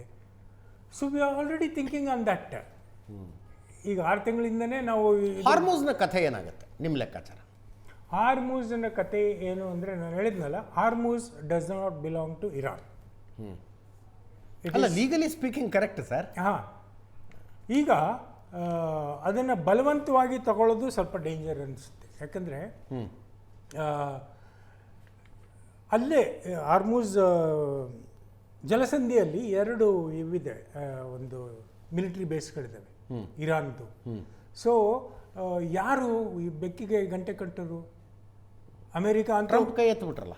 ಸಾರಿ, ಟ್ರಂಪ್ ಕೈ ಎತ್ತಿದ್ರು ಅಂದೆ, ಅಮೆರಿಕ ಕೈ ಎತ್ಬಿಟ್ರು. ಹಾಂ, ಕೈ ಯಾರಿಗೆ ಬೇಕೋ ಅವ್ರು ಬಿಡಿಸ್ಕೊಳ್ಳಿ, ಬಿಡಿಸ್ಕೊಳ್ಳಿ, ನಮ್ದೇನಿಲ್ಲ ಅಂತೇಳಿ. ಸೊ ಇದು ಸಂಧಾನದಿಂದನೇ ಪರಿಹಾರ ಸಿಗಬೇಕೆ ಹೊರತು, ಅದು ಭಾರತದಂಥ ಒಬ್ಬ ದೊಡ್ಡ ದೇಶ ಮತ್ತು ನರೇಂದ್ರ ಮೋದಿಯವರಂಥ ಒಂದು ನಾಯಕತ್ವದಲ್ಲಿ ಮುಂದೆ ಇದು ಪರಿಹಾರ ಆಗಬೇಕು. ಬಲವಂತವಾಗಿ ಇದನ್ನು ಬಿಡಿಸ್ಕೊಳ್ಳೋದಕ್ಕೆ ಸದ್ಯ ಅಂತೂ ಸಾಗಲ್ಲ. Sanjeev Kumar sir, Hormuz free ಆಗತ್ತಾ? ಸದ್ಯದ ಪರಿಸ್ಥಿತಿಯಲ್ಲಿ ನಾವು ಸ್ಟೇಟ್ ಆಫ್ ಹಾರ್ಮೋಸ್ ಬಗ್ಗೆ ಮಾತಾಡ್ಬೇಕಂತಂದ್ರೆ, ಈಗ ಅಟ್ಲೀಸ್ಟ್ 1 or 2 months ಸ್ವಲ್ಪ ವಾಲಟೈಲ್ ಆಗಿರುತ್ತೆ. ಕಾರಣ ಯಾಕಪ್ಪ ಅಂತಂದ್ರೆ, ಈಗ ಪ್ರೆಸಿಡೆಂಟ್ ಟ್ರಂಪ್ ಅವರು 5,000 ಮರೀನ್ಸನ್ನ ಡೆಸಿಗ್ನೇಟ್ ಮಾಡಿ ಸ್ಟೇಟ್ ಆಫ್ ಹಾರ್ಮೋಸ್ ಅನ್ನು ಕ್ಯಾಪ್ಚರ್ ಮಾಡ್ಕೋತೀವಿ ಅಂದಿದ್ರು. ಆದ್ರೆ ಅಸೆಸ್ಮೆಂಟ್ ಇನ್ನೂ ನಾವು ಕರೆಕ್ಟ್ ಆಗಿ ಮಾಡಿ ನೋಡಿದಾಗ, not only those 2 military bases, ಏನು ಒಂದು ಮಿಸೈಲ್ ಬ್ಯಾಟ್ರೀಸ್, ಆಮೇಲೆ ಅಂಡರ್ ಗ್ರೌಂಡ್ ಮೈನ್ಸ್ ಏನಿದಾವಲ್ಲ ಸ್ಟೇಟ್ ಆಫ್ ಹಾರ್ಮೋಸ್ ನಲ್ಲಿ, ಅವೆಲ್ಲ ಸಿಸ್ಟಮ್ಸ್ ಏನು ಇರಾನ್ ಕ್ರಿಯೇಟ್ ಮಾಡಿದೆ, ಅದನ್ನೆಲ್ಲ ಪರಿಸ್ಥಿತಿ ನೋಡಿದಾಗ ಈ ಡೊನಾಲ್ಡ್ ಟ್ರಂಪ್ ಯಾಕೆ ಅದನ್ನ ಹಿಂಜರಗಿದ್ರು? ಕಾರಣ ಯಾಕಪ್ಪ ಅಂತಂದ್ರೆ, ಒಂದು ಇಂಪಾರ್ಟೆಂಟ್ ಆಸ್ಪೆಕ್ಟ್ ಆಯ್ತು. Number 1, Iranian military presence strong ಇದೆ ಅಲ್ಲಿ. ಹೌದು, ನಾವು ಅದು ಅಸೆಸ್ಮೆಂಟ್ ಅನ್ಕೊಂಡಷ್ಟು ವೀಕ್ ಇಲ್ಲ. ಎರಡನೇದು, ಚೈನಾದು ಒಂದು ಬ್ಯಾಕ್ ಹ್ಯಾಂಡ್ ಸಪೋರ್ಟ್ ಇದೆ. ಬ್ಯಾಕ್ ಹ್ಯಾಂಡ್ ಸಪೋರ್ಟ್ ಯಾಕಪ್ಪ ಇದೆ ಅಂದ್ರೆ, ಚೈನೀಸ್ ಟ್ರೇಡ್ ಈಸಿಯಾಗಿ ಕ್ರಾಸ್ ಆಗ್ತಾ ಇದೆ. ಆಮೇಲೆ ಸ್ವಿಫ್ಟ್ ಸಿಸ್ಟಮ್, ಡಾಲರ್ ಎಕಾನಮಿ ಎರಡನ್ನೂ ಕ್ರಾಸ್ ಮಾಡೋ ಒಂದು ಕೆಪಾಸಿಟಿ ಸಿಕ್ಕಿದೆ. ಸೊ ಹೀಗಾಗಿ ಸದ್ಯಕ್ಕೆ ಸ್ಟ್ರೇಟ್ ಆಫ್ ಹಾರ್ಮೋಸ್ ನಾವು ವಾಪಸ್ ಫೋರ್ಸ್ಫುಲ್ ಆಗಿ ತಗೊಳ್ತೀವಿ ಅಂತಂದ್ರೆ ಅದರದ್ದು 2 ಪರಿಣಾಮ ಆಗುತ್ತೆ. ಕಾರಣ ಏನಪ್ಪಾ ಅಂತಂದ್ರೆ, ಹೈಪೋಥೆಟಿಕಲಿ ಸ್ಪೀಕಿಂಗ್, ಈಗ ಮರೀನ್ಸ್ ಕ್ಯಾಪ್ಚರ್ ಮಾಡ್ಕೊಂಡ್ರು ಅಂತ ಅನ್ಕೊಳ್ಳೋಣ, ಓಕೆ, ಆವಾಗ ಬ್ಯಾಕ್ಲಾಶ್ ಆಗಲ್ಲ ಇರಾನ್ನಿಂದ. Iranian supporters, for example Lebanon, yes, so ಇವರೆಲ್ಲ ಸೇರಿ ವಾಪಸ್ ಅಟ್ಯಾಕ್ ಮಾಡಲ್ಲ ಅನ್ನೋದು ಏನ್ ಗ್ಯಾರಂಟಿ ಇರುತ್ತೆ? ಸೊ ಕ್ಯಾಪ್ಚರ್ ಮಾಡ್ಕೊಂಡು ಎಷ್ಟು ದಿನ ತನಕ ಸಸ್ಟೈನ್ ಮಾಡಕ್ಕಾಗತ್ತೆ? ಅದನ್ನ ಪರ್ಮನೆಂಟ್ ಆಗಿ ಪೊಲೀಸಿಂಗ್ ಮಾಡಕ್ಕಂತೂ ಆಗಲ್ಲ. ಸೊ ಈಗ ಒಂದು ಜಿಯೋ ಸ್ಟ್ರಾಟಜಿಕ್ ಅಂತೂ ಇಲ್ಲ. ಈಗ ನಾವು ಜಿಯೋ ಪಾಲಿಟಿಕ್ಸ್, ಜಿಯೋ ಸ್ಟ್ರಾಟಜಿ ಎರಡನ್ನೂ ಟ್ರಾನ್ಸೆಂಡ್ ಮಾಡಿ, ಈಗ ಸ್ಟ್ರೇಟ್ ಆಫ್ ಹಾರ್ಮೋಸಿಗೆ ನಾವು ಯೋಚನೆ ಮಾಡ್ತಿಲ್ಲ ಅನ್ನೋದಂದ್ರೆ, ಚೈನಾಗೂ ಅಮೆರಿಕಾಗೂ ಕಾಂಪಿಟೇಷನ್ ಇದು ಇರಾನ್ ಅಮೆರಿಕಾ ಅಥವಾ ಇರಾನ್ ಇಸ್ರೇಲ್ ಮಧ್ಯ ಆಗ್ತಿರೋ ಕದನ ಒಂದ್ ಕಡೆ. ಬಟ್ ಇದು ನಿಜವಾಗ್ಲೂ ನೋಡಿದ್ರೆ ಸ್ಟ್ರೇಟ್ ಆಫ್ ಹಾರ್ಮೋಸ್ ಇದನ್ನ ಏನಿದೆ, ಚೈನಾ ಮತ್ತು ಅಮೆರಿಕಾದ ನಡುವೆ ಆಗ್ತಿರೋ ಒಂದು ಜಿಯೋ ಎಕನಾಮಿಕ್ ಕಾಂಪಿಟೇಷನ್. ಕಾರಣ ಯಾಕಪ್ಪ ಅಂದ್ರೆ, 4-5 ವರ್ಷಗಳ ಒಂದು ನಾವು ಸಣ್ಣ ಇತಿಹಾಸ ನೋಡಿದ್ರೆ, ಗ್ರಾಜುವಲ್ ಆಗಿ ಡಾಲರ್ ಆಸ್ ಎ ಮೇನ್ ಇದು ಗ್ಲೋಬಲ್ ಪೊಲಿಟಿಕಲ್ ಎಕಾನಮಿಗೆ ಮೇನ್ ಕರೆನ್ಸಿ ಆಗಿರೋದು ಚಾಲೆಂಜ್ ಆಗ್ತಾ ಇದೆ ಗ್ರಾಜುವಲ್ ಆಗಿ. ಅದು ಅಮೆರಿಕಾನೇ ಕ್ರಿಯೇಟ್ ಮಾಡಿದ್ದೊಂದು ಪರಿಸ್ಥಿತಿ ಇದು. ಇರಾನಿಗೆ ಸ್ಯಾಂಕ್ಷನ್ ಹಾಕಿದ್ರ, ಸ್ವಿಫ್ಟ್ ಸಿಸ್ಟಮ್ ಇಂದ ಇದನ್ನ ಮಾಡಿದ್ರ, ಸೇಮ್ ಇಲ್ಲಿ ರಷ್ಯಾಗಾಯ್ತು. ರಷ್ಯಾಗೆ ಯಾಕಾಯ್ತು? ಯುಕ್ರೇನ್ ಯುದ್ಧ ಆದ ಮೇಲಿಂದ ರಷ್ಯಾ ಈಗ ಆಲ್ಟರ್ನೇಟಿವ್ ಯೋಚನೆ ಮಾಡ್ತಾ ಇದೆ. ಆಫ್ಕೋರ್ಸ್ ರಷ್ಯಾಗೂ ಚೈನಾಗೂ ಕರೆನ್ಸಿ ಕಾಂಪಿಟೇಷನ್ ಆಗುತ್ತೆ ಅನ್ನೋದ್ರ ಬಗ್ಗೆ ಇನ್ನೂ ಒಂದು ಡಿಬೇಟ್ ಶುರು ಆಗಿಲ್ಲ, ಆಗಲೂಬಹುದು. ಬಟ್ ಅಟ್ಲೀಸ್ಟ್ ಈ ಒಂದು ರೀಜನ್ ಇಂದ ಶುರು ಮಾಡಿದಾಗ ಮಿಡಲ್ ಈಸ್ಟ್ ಅಲ್ಲಿ ಏನಾದರೂ ಸ್ಟ್ರೇಟ್ ಆಫ್ ಹಾರ್ಮೋಸ್ ಅಂದ್ರೆ ಈ ಸೀಸ್ ಫೈರ್ ನಂತರ ಅಮೇರಿಕಾ ವಾಪಸ್ ಹೋಯ್ತು ಅಂದ್ಕೊಳ್ಳೋಣ, ಮುಂದೆ ಆಗೋದು ಪರಿಸ್ಥಿತಿ ಏನಪ್ಪಾ ಅಂತಂದ್ರೆ ಟೋಲ್ ಹಾಕಿದ್ರೆ ಮಿಡಲ್ ಈಸ್ಟ್ ಅಲ್ಲಿ ಗ್ರಾಜುವಲ್ ಆಗಿ ಚೈನೀಸ್ ಕರೆನ್ಸಿ ಕಂಟ್ರೋಲ್ ಆಗಕ್ಕೆ ಶುರು ಆಗುತ್ತೆ. So and this was Chinese agenda. So ಒಂದ್ ತರದಲ್ಲಿ ಈ ಎಲ್ಲಾ ಕಾನ್ಫ್ಲಿಕ್ಟ್ ಅಲ್ಲಿ ಗೇನ್ ಯಾರಿಗಾಗಪ್ಪ ಆಗ್ತಿದೆ ಅಂದ್ರೆ ಚೈನಾಗ ಗೇನ್ ಆಗ್ತಾ ಇದೆ. ಅವ್ರ ಟ್ರೇಡ್ ಎಷ್ಟು ಒಂದು ಮ್ಯಾನಿಫೋಲ್ಡ್ ಆಗಿ ಇನ್ಕ್ರೀಸ್ ಆಗಿದೆ. ಆಲ್ಮೋಸ್ಟ್ ಒಂದು 8-9 ತಿಂಗಳಿಂದ ಅಥವಾ ಮುಂಚೆಯಿಂದನೂ ಕಾನ್ಫ್ಲಿಕ್ಟ್ ನಡೀತಾ ಇದೆ. ಈ ಎಲ್ಲಾ ಪರಿಸ್ಥಿತಿಲಿ ನೋಡಿದ್ರೆ ಚೈನಾದಲ್ಲಿರೋ ಗ್ಯಾಸ್ ಅಂಡ್ ಆಯಿಲ್ ಪ್ರೈಸಸ್ ನೋಡ್ರಿ ಸ್ಟೇಬಲ್ ಆಗಿದೆ. ಯಾಕೆ ಸ್ಟೇಬಲ್ ಆಗಿದೆಯಪ್ಪ ಅಂತಂದ್ರೆ in fact Chinese foreign exchange reserves ಒಂದು ಸ್ಟ್ಯಾಟಿಸ್ಟಿಕ್ಸ್ ನಾವು ವೆಬ್ಸೈಟ್ ಅಲ್ಲಿ ನೋಡಿದಾಗ ಯಾಕೆ ಅದು ಸ್ಟೇಬಲ್ ತೋರಿಸ್ತಾ ಇದೆ ಅಂದ್ರೆ ಈಗ ಚೈನೀಸ್ ಏನು ಡಾಲರ್ ಖರೀದಿ ಮಾಡ್ತಾ ಇದ್ರು, ಯಾವ್ದನ್ನ ಆಯಿಲ್ ಖರೀದಿ ಮಾಡಕ್ಕೆ, ಏನು ಪೆಟ್ರೋ ಡಾಲರ್ ಅಂತೀವಲ್ಲ ನಾವು. ಸೊ ಆಯಿಲು ಡಾಲರ್ ಒಂಥರ ಸಿನಾನಿಮಸ್ ಆಗಿತ್ತು. ಆಯಿಲ್ ಅಂದ್ರೆ ಡಾಲರ್ ಅಪ್ಪ, ಡಾಲರ್ ಅಂದ್ರೆ ಆಯಿಲ್. ಈಗ ಆ ಒಂದು ಸಿನಾನಿಮ್ ಏನಿದೆ ಬ್ರೇಕ್ ಆಗ್ತಾ ಇದೆ. ಇದು ರೀಸೆಂಟ್ ಯುವಾನ್ ನಲ್ಲೇ ಖರೀದಿ ಮಾಡ್ತೀವಿ ಅಂತಾರೆ. ಯುವಾನ್ ಡಾಲರ್ ಪ್ರೈಸ್ ಫ್ಲಕ್ಚುಯೇಟ್ ಆಗೋದು ಅವ್ರ ಮೇಲೆ ಏನು ಪರಿಣಾಮ ಬೀರುವುದಿಲ್ಲ. ಪ್ರಶಾಂತ್, ಫೆಬ್ರವರಿ 28ಕ್ಕಿಂತ ಮುಂಚೆ ಯಾವ ಸಮಸ್ಯೆ ಇರಲಿಲ್ಲ, ಆ ಸಮಸ್ಯೆ ಬಗೆಹರಿಸೋದು ಹೆಂಗೆ ಅಂತ ಮಾತಾಡ್ತಾ ಇದ್ದೀವಿ. ಕ್ರಿಯೇಟ್ ಮಾಡಿ ಬಗೆಹರಿಸಕ್ಕೆ ಪ್ರಯತ್ನ ಪಡ್ತಾ ಇದ್ದೀವಿ. ನೋಡಿ, ಏಪ್ರಿಲ್ 10ಕ್ಕೆ ಪಾಕಿಸ್ತಾನದಲ್ಲಿ ಒಂದು ನೆಗೋಷಿಯೇಷನ್ ನಡೀಬಹುದು ಅಂತಕ್ಕಂಥದ್ದನ್ನು ಹೇಳಲಾಗ್ತಾ ಇದೆ. ನನಗನ್ಸುತ್ತೆ ಜೊತೆಗೆ ನೋಡಿ ಇರ್ತಕ್ಕಂಥದ್ದು 3: ಒಂದು ರಿಜಿಮ್ ಚೇಂಜ್, ಒಂದು ಯುರೇನಿಯಂ ಎನ್ರಿಚ್ಡ್ ಯುರೇನಿಯಂ ಏನಿದೆ ಅದನ್ನು ವಶಪಡಿಸ್ಕೊಳ್ತಕ್ಕಂಥದ್ದು. ಮೊನ್ನೆಯ ಪೈಲಟ್ ರೆಸ್ಕ್ಯೂ ಆಪರೇಷನ್ ಕೂಡ ಅದು ಇಶ್ಫಾನ್ ಅದೇ ಪ್ರಯತ್ನ ಅಂತಕ್ಕಂಥದ್ದನ್ನು ಹೇಳಲಾಗ್ತಾ ಇದೆ. 3ನೇದು ಹಾರ್ಮೋಜ್. ನನಗನ್ಸುತ್ತೆ ಅಜಿತ್, ಈಗ ರಿಜಿಮ್ ಚೇಂಜ್ ಅಂತೂ ಆಗೋಲ್ಲ ಅನ್ನೋದು ಇಡೀ ಕದನ ವಿರಾಮದ ಅರ್ಥವೇ. ಏನು ರಿಜಿಮ್ ಚೇಂಜ್ ಆಗಲ್ಲ, ಆ ಮಟ್ಟದ ಪ್ರಯತ್ನ ನಡೆಯಲ್ಲ. ಈಗ ಇರಾನ್ ಬಳಿ ಇರ್ತಕ್ಕಂಥದ್ದು 2 ಲೀವರೇಜ್ ಪಾಯಿಂಟ್ಗಳು. ಒಂದು ಹಾರ್ಮೋಜು, ಇನ್ನೊಂದು ಯುರೇನಿಯಮನ್ನು ನಾವು ಕೊಡಲ್ಲ ಅಂತಕ್ಕಂಥದ್ದನ್ನು ಅವ್ರು ನೆಗೋಷಿಯೇಷನ್ ಇಡ್ಬೋದು. ನನಗನ್ಸುತ್ತೆ ಅಜಿತ್, ತಾತ್ಕಾಲಿಕವಾಗಿ ಹಾರ್ಮೋಸ್ ಏನಿದೆ ಅದು ಒಂದು ಪಾಯಿಂಟ್ ಆಫ್ ಕಂಟೆನ್ಷನ್ ಆಗಿ ಪಾಕಿಸ್ತಾನದ ಮೀಟಿಂಗ್ನಲ್ಲಿ ಪಾಯಿಂಟ್ ಆಫ್ ಕಂಟೆನ್ಷನ್ ಅದೇ ಇರುತ್ತೆ. ಅನೇಕ ಬಾರಿ ನಾವು ನೋಡ್ತೀವಿ 2 ಇಟ್ಕೊಳ್ಳೋದು, ಒಂದು ಬಿಡೋದು, ಒಂದು ಇಟ್ಕೊಳ್ಳೋದು. ನಾನು ಅಂದರೆ ನನ್ನ ಸಿಂಪಲ್ ಪೊಲಿಟಿಕಲ್ ನೆಗೋಷಿಯೇಷನ್ ಅರ್ಥದಲ್ಲಿ ನಾನು ಹೇಳ್ತಾ ಇರ್ತಕ್ಕಂಥ. ಹೀಗಾಗಿ ಹಾರ್ಮೋಸ್ ಎಷ್ಟು ದಿನಗಳ, ಈಗ ಅದರಲ್ಲಿ ಸಿ ಮೈನ್ಸ್ ಇವೆ, ಅದನ್ನು ತೆಗಿಲಿಕ್ಕೆ 15 ದಿನ ಬೇಕು ಅವ್ರಿಗೆ. ಹೌದು. ಸೊ ಪಾಕಿಸ್ತಾನದ ಮಾತುಕತೆ ನಡೆಯುವವರೆಗೆ ನಿಮ್ಗೇನು ಶಿಪ್ ಮೂವ್ಮೆಂಟ್ ಈಗ 2,500 ಶಿಪ್ಸ್ಗಳಿವೆ, ನಾಳೆನೇ ಬಂದುಬಿಡುತ್ತೆ ಅನ್ನೋ ಪರಿಸ್ಥಿತಿ ಇರಲ್ಲ. ಪಾಕಿಸ್ತಾನದ ಮಾತುಕತೆ ಅಲ್ಲಿ ನಡೀತಕ್ಕಂಥ ಮೊದಲ ಮಾತುಕತೆಯ ನಂತರ ಒಂದಿಷ್ಟು ನಿಶ್ಚಿತವಾಗಿರ್ತಕ್ಕಂಥ ಗೊತ್ತಾಗುತ್ತೆ ಏನು ಆಗಬಹುದು ಅಂತಕ್ಕಂಥದ್ದು. ಬಟ್ ನನಗನ್ಸುತ್ತೆ ಇರಾನ್ ಮೈಂಡ್ನಲ್ಲಿ ನಿಶ್ಚಿತವಾಗಿರ್ತಕ್ಕಂಥದ್ದು ಅಮೇರಿಕಾ ಯುದ್ಧದಿಂದ ಪರ್ಮನೆಂಟಾಗಿ ಪಕ್ಕದಲ್ಲಿ ಸರಿಬೇಕು. ಅಂದರೆ ನಾವು ರೀಜನಲ್ ಪವರ್ ಆಗಿ ನಿಶ್ಚಿತವಾಗಿ ಬೆಳೆಯಲಿವಿ. ಇಸ್ರೇಲ್ಗೆ ಅನ್ಸುತ್ತೆ ಅಮೆರಿಕಾದ ಶೀಲ್ಡ್ ಇದ್ರೆ ನಾವು ಪದೇ ದಾಳಿ ನಡೆಸಲಿಕ್ಕೆ ಅವಕಾಶ ಆಗುತ್ತೆ. ಹೀಗಾಗಿ ಇಸ್ರೇಲ್ ಇರಾನ್ನ ಕಾನ್ಫ್ಲಿಕ್ಟ್ ಏನಿದೆ ಅದು ಮುಂದುವರಿಯುತ್ತೆ. ಅನೇಕ ಬಾರಿ ನನಗನ್ಸ್ತಾ ಇರೋದು, it may be my gut feeling, ಅಮೆರಿಕಾಗೆ ಹೇಗಾದರೂ ಮಾಡಿ ಇಲ್ಲಿಂದ ದೂರ ಹೋದರೆ ಸಾಕನ್ಸಿದೆ ಅವ್ರಿಗೆ. ಹೌದು. ಹಾರ್ಮೋನ್ ಜಲಸಂಧಿಯ ಓಪನ್ ಅಪ್ ಪರ್ಮನೆಂಟ್ಲಿ ಇರಾನ್ ಒಪ್ಪಿದ್ರೆ ಅಮೆರಿಕ ಈ ಯುದ್ಧದಿಂದ ದೂರ ಸರಿಯುತ್ತೆ. ಯುರೇನಿಯಂ ಎನ್ರಿಚ್ಮೆಂಟನ್ನು ಪಾಯಿಂಟ್ ಆಫ್ ಕಂಟೆನ್ಷನ್ ಮಾಡಿಕೊಂಡು ನಾವು ನಾಳೆ ಬಾಂಬ್ ಎಸಿತೀವಿ ಅನ್ನುವ ಮಟ್ಟಕ್ಕೆ ರಿಯಾಕ್ಟರ್ಗಳನ್ನು ಹಾಳು ಮಾಡಿದೀವಿ, ಇನ್ನೊಂದು 10 ವರ್ಷ ಬೇಕು ನಿಮ್ಗೆ ಕಟ್ಕೊಳ್ಳೋಕೆ, ಏನು ಮಾಡ್ತಾರೋ ಮಾಡ್ಕೊಂಡು ಹೈರಾಣಾಗಿರುವ ಅಮೆರಿಕ ಆ ಮಟ್ಟ ಹೋಗೋಲ್ಲ ಅನ್ನೋದು ನನಗನ್ಸುತ್ತೆ. ಮತ್ತು ಯಾವಾಗಲೂ ಒಂದಿದೆ ಅಜಿತ್, ಪರ್ಸೆಪ್ಷನ್ ವೈಸ್ ನೀವು ನೋಡಿ, ಯಾವತ್ತು ಲೋಕಲ್ ಪಾಲಿಟಿಕ್ಸಿಂದ ಜಿಯೋ ಪಾಲಿಟಿಕ್ಸ್ವರೆಗೆ too much is too bad. ನೋಡಿ, ಇರಾನ್ ನನಗೆ ಇವತ್ತು ಬೆಳಗ್ಗೆ ಇರಾನ್ನ ವಿದೇಶಾಂಗ ಸಚಿವರ ಟ್ವೀಟ್ ಓದಿ ಇಷ್ಟ ಆಗಿದ್ದೇನು ಅಂತಂದರೆ, ಇರಾನ್ನಂಥ ಹಾರ್ಡ್ ಲೈನರ್ಸ್ ಇರ್ತಕ್ಕಂಥ ದೇಶದಲ್ಲಿ ಅವ್ರಿಗೆ ಗೊತ್ತಿದೆ ಯಾವಾಗ ಯುದ್ಧದಿಂದ ಹಿಂದೆ ಸರಿದ್ರೆ ಸರಿಯತ್ತೆ. ಇವತ್ತು ಯುದ್ಧದಿಂದ ಇರಾನ್ ಹಿಂದೆ ಸರಿಯದೇ ಇದ್ದರೆ ಏನು ಪರಿಸ್ಥಿತಿ ನಿರ್ಮಾಣ ಆಗ್ತಿತ್ತು ಇರಾನ್ ದೃಷ್ಟಿಯಿಂದ ಯೋಚನೆ ಮಾಡಿ. ಹೌದು, ಉಳಿದಿದ್ದೆಲ್ಲ ನಾಶ ಆಗ್ತಿತ್ತು, ಸರ್ವನಾಶ, ಸತ್ಯನಾಶ. ಹಾಗಾಗಿ ಡೊನಾಲ್ಡ್ ಟ್ರಂಪ್ರ ಒಂದು ದಾಳಿಯ ಬೆದರಿಕೆಗೆ ಅವ್ರಿಗೂ ಒಂದು ಸಿ ಯಾವಾಗ ಕದನ ವಿರಾಮ ಆಗ್ತವೆ, ಇಬ್ರಿಗೂ ವಿನ್ ವಿನ್ ಸಿಚುವೇಶನ್ ಇದ್ದಾಗ. ಹೌದು. ಬಟ್ ನನಗನ್ಸುತ್ತೆ ಸದ್ಯಕ್ಕೆ ತಾತ್ಕಾಲಿಕ ಕದನ ವಿರಾಮ ಆಗಿದೆ. Point of contention will be Hormuz. ಮತ್ತು ಇಡೀ ಜಗತ್ತಿಗೂ ಕೂಡ ಅಜಿತ್, ಇವತ್ತು ಜಗತ್ತಿಗೂ ಬೇಕಾಗಿರೋದೇನ್ರಿ, ಹಾರ್ಮೋಸ್ ಓಪನ್ ಅಪ್ ಆದರೆ ವ್ಯಾಪಾರ ಸರಿ, ಜನಜೀವನ ಎಂದಿನಂತೆ ಸಾಗಿದ್ರೆ, ಯುರೇನಿಯಂ ಇಟ್ಕೊಂಡು ಮುಂದೆ ನೋಡಿದ್ರೆ ಆಯ್ತು, ಅದು ಇಸ್ರೇಲ್ ಏನು ಮಾಡ್ಕೊಳ್ಳುತ್ತೆ ಅನ್ನುವ ಪರಿಸ್ಥಿತಿಗಿದೆ. ನನಗನ್ಸುತ್ತೆ ಇದೆಲ್ಲ ಪೆಟ್ರೋ, ಡಾಲರ್, ಚೈನಾ ಇದೆಲ್ಲವೂ ಇದ್ರೂ ಕೂಡ point of contention will be Hormuz. Iran ಒಂದು ವೇಳೆ ಹಾರ್ಮೋಸ್ಗೆ ಹಠ ಹಿಡಿದ್ರೆ ಈ ಯುದ್ಧ ಮುಂದುವರಿಬೋದು. ಇರಾನ್ ಒಂದು ವೇಳೆ ಹಾರ್ಮೋಸ್ನಿಂದ ಸ್ವಲ್ಪ ಹಿಂಸರಿದು ಯುರೇನಿಯಂ, ಎನ್ರಿಚ್ಡ್ ಯುರೇನಿಯಂ ಏನಿದೆ ಅದನ್ನು ಮುಟ್ಟಕ್ಕೆ ಬಿಡಲ್ಲ ಅನ್ನುವ ನೋಡಿ, ಈಗ ಮಿಸೈಲ್ ಪ್ರೋಗ್ರಾಮನ್ನು ಅಬಂಡನ್ ಮಾಡಿ, ಅವ್ರ್ಯಾಕೆ ಅಬಂಡನ್ ಮಾಡ್ತಾರೆ ಇವತ್ತು? ಮಾಡಲ್ಲ. ಅವ್ರಿಗಿರ್ತಕ್ಕ ಬಿಟ್ಟು ಕೊಡ್ಲಿಕ್ಕೆ ಉಳಿದಿರ್ತಕ್ಕಂಥದ್ದು ಹಾರ್ಮೋಸು. ಅಮೆರಿಕಕ್ಕೂ ಕೂಡ ಹಾರ್ಮೋಸನ್ನು ಬಿಟ್ಟುಕೊಟ್ರೆ ನಾವು ದೂರ ಹೋಗ್ತೀವಿ ಅನ್ನುವ ಪರಿಸ್ಥಿತಿಯಲ್ಲಿ ಇದೆ ಅಂತ ನನಗನ್ಸುತ್ತೆ. ಸುನಿಲ್ ಸರ್, 3 ಸಲ ಟ್ರಂಪ್ ಓರಲಿ ಹೇಳಿದ್ರು, ಒಂದು 2-3 ಸಲ ಟ್ವೀಟಲ್ಲೂ ಬಂದಿದೆ ಅವ್ರದ್ದು, ಸೋಷಿಯಲ್ ಮೀಡಿಯಾ ಪೋಸ್ಟಲ್ಲೂ. ನಾವು ಅಂತಿದ್ದೀವಿ ರೆಜಿಮ್ ಚೇಂಜ್ ಆಗಲ್ಲ ಅಂತ. ಬಟ್ ಟ್ರಂಪ್ ಪ್ರಕಾರ ರೆಜಿಮ್ ಚೇಂಜ್ ಆಗಿದೆ ಅಲ್ಲಿ, ಅಲ್ವಾ? ಟ್ರಂಪ್ ಪ್ರಕಾರ ರೆಜಿಮ್ ಚೇಂಜ್ ಆಗಿದೆ. New regime is logical, less radical, ಈ ಶಬ್ದಗಳನ್ನು ಬಳಸ್ತಾ ಇದ್ದಾರೆ ಟ್ರಂಪ್. ಅದು ತಮಗೆ ತಾವೇ ಸಮಾಧಾನ ಮಾಡ್ಕೊಳ್ಳೋದಕ್ಕೆ ಬಳಸ್ತಾ ಇರುವ ಶಬ್ದಗಳು, ಅಥವಾ ನಿಜವಾಗ್ಲೂ ಹಂಗೆ ಅನ್ಸುತ್ತಾ ನಿಮಗೆ? A less radical person has come ಅಂತ.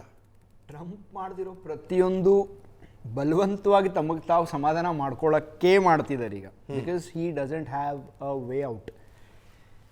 ಇರಾನಲ್ಲಿ ಇವತ್ತಿನ ಪರಿಸ್ಥಿತಿ ಏನಿದೆ ಅಂತ ಹೇಳಿದ್ರೆ, ನಾನು ಹೇಳಿದ್ದೀನಿ ಇದನ್ನು ಇಲ್ಲಿ, ಯಾವ ಒಂದು ಖಮೇನೀಸ್ ಇದ್ದರು, ಆ ಖಮೇನೀಸ್ ಅವರ ಒಂದು ಸ್ಟ್ರಾಂಗ್ ಹೋಲ್ಡ್ ಏನಿತ್ತಲ್ಲ, ಆಫ್ಟರ್ ಇವರು ಯಾರು ದೊಡ್ಡ ಖಮೇನಿ ಅವರು ಹೋದ್ಮೇಲೆ, on the first day of the strike Ayatollah ಅವ್ರು ಹೋದ್ಮೇಲೆ ಇವತ್ತೇನಿದೆ ಅವರ ಕಂಟ್ರೋಲ್, ಎಸ್ಪೆಷಲಿ ಈಗ ಅದು ಎಕ್ಸ್ಪೋಸ್ ಆಗಿಬಿಡ್ತು ಈಗ ವಾರಲ್ಲಿ.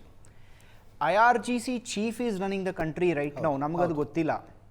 When he is running the country, basically ಒಂದು ರಿಲಿಜಿಯಸ್ ಫಂಡಮೆಂಟಲಿಸ್ಟ್ ರೆಜಿಮಿಂದ ಒಂದು ಹಾರ್ಡ್ ಲೈನರ್ ಮಿಲಿಟರಿ ರೆಜಿಮ್ಗೆ ಇವತ್ತು ಅಮೆರಿಕ ಅದನ್ನ ತನ್ನ ಸಾಧನೆ ಈಗ ಕೊಟ್ಟಿದ್ದಾರೆ IRGCಗೆ.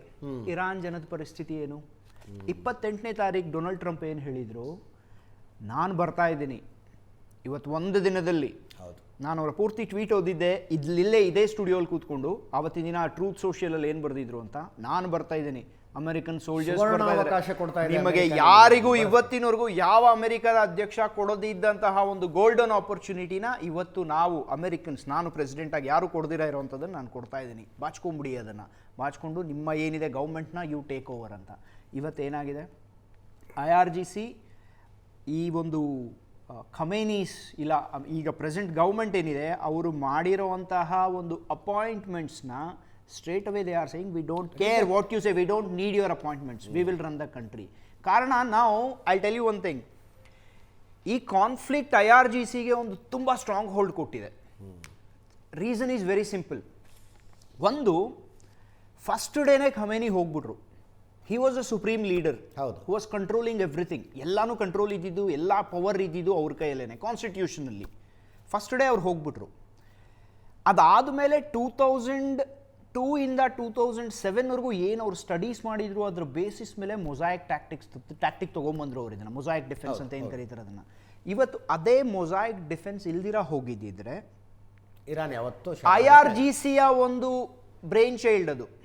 It is not from any religious leader are the supreme leader. ಅದು IRGCಯ ಒಂದು ಮಿಲಿಟರಿ ಸ್ಟಡಿ ಅದು. ಈ ಒಂದು ಡಾಕ್ಟ್ರಿನ್ ಏನು ಬಂತು ಅದು, ಈ ಡಾಕ್ಟ್ರಿನ್ ಬಂದು IRGC ಕ್ರಿಯೇಟ್ ಮಾಡಿದಂತಹ ಡಾಕ್ಟ್ರಿನ್ನ ಇವತ್ತು ಅವರು ಸ್ಟ್ರಾಂಗ್ ಆಗಿ ನಿಂತು ಕ್ಲೇಮ್ ಮಾಡ್ಬೋದು ನಾವು ದೇಶನ ಉಳಿಸಿದ್ವಿ ಅಂತ. See, at the time of conflict ನೀವೆಲ್ಲಾದರೂ ನೋಡಿ ತುಂಬ ಡಿಫ್ರೆನ್ಸಸ್ ಈಚೆ ಬರುತ್ತೆ. ನಮಗದು ಕಾಣಿಸ್ತಿರಲ್ಲ ಈಚೆ ಕಡೆ. ಒಬ್ಬ ಸ್ಟ್ರಾಂಗ್ ಲೀಡರ್ ಮೇಲ್ಗಡೆ ಇದ್ದಾನೆ ಅಂತ ಹೇಳಿದ್ರೆ ಸಮ್ಹೌ ಅದನ್ನು ಅವರು ಹೋಲ್ಡ್ ಮಾಡಿ ಇಟ್ಕೊಂಡಿರ್ತಾರೆ. ಆ ಲೀಡರಲ್ಲಿ ಹೋದರು ಅಂತ ಹೇಳಿದ್ರೆ ನೆಕ್ಸ್ಟ್ ಯಾರೇ ಬರ್ಬೋದು, ಅವ್ರನ್ನ ಡೆಫಿನೆಟ್ಲಿ ಟೆಸ್ಟ್ ಮಾಡೋವರೆಗೂ ಇನ್ನೊಂದು ಎಸ್ಟಾಬ್ಲಿಷ್ಮೆಂಟ್, ಯಾವ ಎಸ್ಟಾಬ್ಲಿಷ್ಮೆಂಟ್ ಆ ಸುಪ್ರೀಂ ಲೀಡರ್ ಕಂಟ್ರೋಲಲ್ಲಿತ್ತು ಆ ಎಸ್ಟಾಬ್ಲಿಷ್ಮೆಂಟ್ ಅದನ್ನು ಒಪ್ಕೊಳ್ಳಲ್ಲ. That can be his son, which is happening right now. Mojtaba ಅವರು ಏನು ಮಾಡ್ತಿದ್ದಾರೆ, ಮುಜ್ತಬಾ ಖಮೇನಿನ IRGC ಅಕ್ಸೆಪ್ಟ್ ಮಾಡಿಲ್ಲ ಇವತ್ತಿಗೆ. ಎಲ್ಲಿ ಲೆಟ್ ಅಸ್ ಸೇ ಅಕಸ್ಮಾತ್ ಅಯಾತೊಲ್ಲಾ ಖಮೇನಿ ಇವತ್ತು ಬದುಕಿದ್ರು ಅಂತ ಹೇಳಿದಿದ್ರೆ ಸ್ಟೇಟ್ಮೆಂಟ್ಸ್ ಬರ್ತಾ ಇರಲಿಲ್ವಾ? He would have ruled everything. Where is Mojtaba Khamenei? ಏನು ಬರ್ತಿದೆ ಅವರಿಂದ? Is So, in coma Iran ಅನ್ನೋ ಥರದ ಪರಿಸ್ಥಿತಿ- ಚರ್ಚೆಗಳು ಇದ್ದಾವೆ. ನಾನೊಂದು quick opinion Sanjeev Kumar sir ತಗೊಳ್ತೀನಿ. Is the new leader less radical sir? Donald Trump claim ಮಾಡ್ತಾ ಇರೋ ರೀತಿಯಲ್ಲಿ ಡೊನಾಲ್ಡ್ ಟ್ರಂಪ್ ಕ್ಲೇಮ್ ಮಾಡ್ತಾ ಇರ್ಬೋದು, ಬಟ್ ಇಲ್ಲಿ ರಾಡಿಕಲಿಸಂ ಪ್ರಶ್ನೆ ಬಂದಾಗ ಈಗ ಇಮ್ಮಿಡಿಯೇಟ್ ಆಗಿ IRGC ಆಯ್ತು ಅಥವಾ ಇವೆಲ್ಲ ಒಂದು ಸಪೋರ್ಟ್ ಬೇಸ್ ಏನಿದೆಯಲ್ಲ, ಈಗ ಸಡನ್ ಆಗಿ ಏನು ಎಕ್ಸಿಸ್ಟಿಂಗ್ ಸ್ಟ್ರಕ್ಚರ್ಸ್ ಇದೆಯಲ್ಲ, ಒಂದು ಆಲ್ಮೋಸ್ಟ್ ಒಂದು 50 ವರ್ಷದಿಂದ ಕ್ರಿಯೇಟ್ ಮಾಡಿದ ಸ್ಟ್ರಕ್ಚರ್ಸ್, ಅದು ಇಮಿಡಿಯೇಟ್ ಆಗಿ ಡಿಸಾಲ್ವ್ ಆಗುತ್ತೆ ಅನ್ನೋದು ಡೊನಾಲ್ಡ್ ಟ್ರಂಪ್ ಅವರು ಒಂದು ಕನಸದು. ಕಾರಣ ಯಾಕಪ್ಪ ಅಂತಂದ್ರೆ, ಈಗ ನೋಡ್ರಿ ಇರಾಕ್ ಎಕ್ಸಾಂಪಲ್ ಆಗ್ಲಿ, ತಾಲಿಬಾನ್ ರಿವೈವಲ್ ಆಗ್ಲಿ, ಅದೆರಡು ಒಂದು, ಅಥವಾ ವಿಯೆಟ್ನಾಂ, ಇವ್ 3 ಎಕ್ಸಾಂಪಲ್ ತಗೊಂಡ್ರೆ ಯಾವ ಒಂದು ಉದ್ದೇಶ ಇಟ್ಕೊಂಡು ಈಗ ರಾಡಿಕಲಿಸಮ್ ಅನ್ನೇ ನಿರ್ಣಾಮ ಮಾಡ್ಬೇಕು ಅಂತಂದು ಈ ಒಂದು ಯುದ್ಧಕ್ಕೆ ಅಮೆರಿಕ ಇಳಿದಿತ್ತು. ಹೋದ್ ಸಲ ಇಳಿದಿರ್ಲಿಲ್ಲ ಇಸ್ರೇಲ್ ಇರಾನ್ ಯುದ್ಧದಲ್ಲಿ, ಈ ಸರಿ ಇಳಿದಿದ್ದು ಟ್ರಂಪ್ ಅವರ ಒಂದು ಮೇನ್ ಉದ್ದೇಶಪ್ಪ ರೆಜಿಮ್ ಚೇಂಜು, ರಾಡಿಕಲಿಸಮ್. ಆದ್ರೆ ನಾವು ರಾಡಿಕಲಿಸಮ್ನ ಒಂದು ಸ್ಟಡಿ ಮಾಡಿ ನೋಡಿದಾಗ, ಥಿಯೋರಿಟಿಕಲ್ ಸ್ಟಡಿ ಮಾಡಿ ನೋಡಿ, ಅದನ್ನೊಂದು ಪ್ರಾಕ್ಟಿಕಲ್ ಆಗಿ ಏನೊಂದು ಕೇಸ್ ಸ್ಟಡೀಸ್ ಇದಾವಲ್ಲ, ಅವನ್ನೆಲ್ಲವನ್ನು ಎಕ್ಸಾಂಪಲ್ ನೋಡಿದಾಗ ಅದು ರಿವೈವಲ್ ಆಗೋ ಚಾನ್ಸಸ್ ಜಾಸ್ತಿನೇ ಇರುತ್ತೆ as A backlash effect. Okay. ಅದಕ್ಕೆ ಇರಾಕ್ ಅಲ್ಲಿ ಯಾಕೆ ಯಾವ ರೀತಿ ಆಯ್ತಪ್ಪ ಅಂತಂದ್ರೆ, ಅಲ್ಲಿ ಒಂದು ಏನು ಸುನ್ನಿ ಒಂದು ಅನ್ರೆಸ್ಟ್ ಏನಿತ್ತಲ್ಲ, ಅದು ಐಸಿಸ್ ಮೂಲಕ ಎಕ್ಸ್ಪ್ರೆಸ್ ಆಯ್ತು. ಸುನ್ನಿ ಕಮಾಂಡರ್ಸ್ ಎಲ್ಲ ಹೋಗಿ ಐಸಿಸ್ ಜಾಯ್ನ್ ಆದ್ರು, ಆಯ್ತಾ. ಶಿಯಾ ಒಂದು ಅನ್ರೆಸ್ಟ್ ಏನಿರುತ್ತಲ್ಲ, ಅದೆಲ್ಲ ಇರಾನ್ ಪರವಾಗಿ ಹೋಯ್ತು.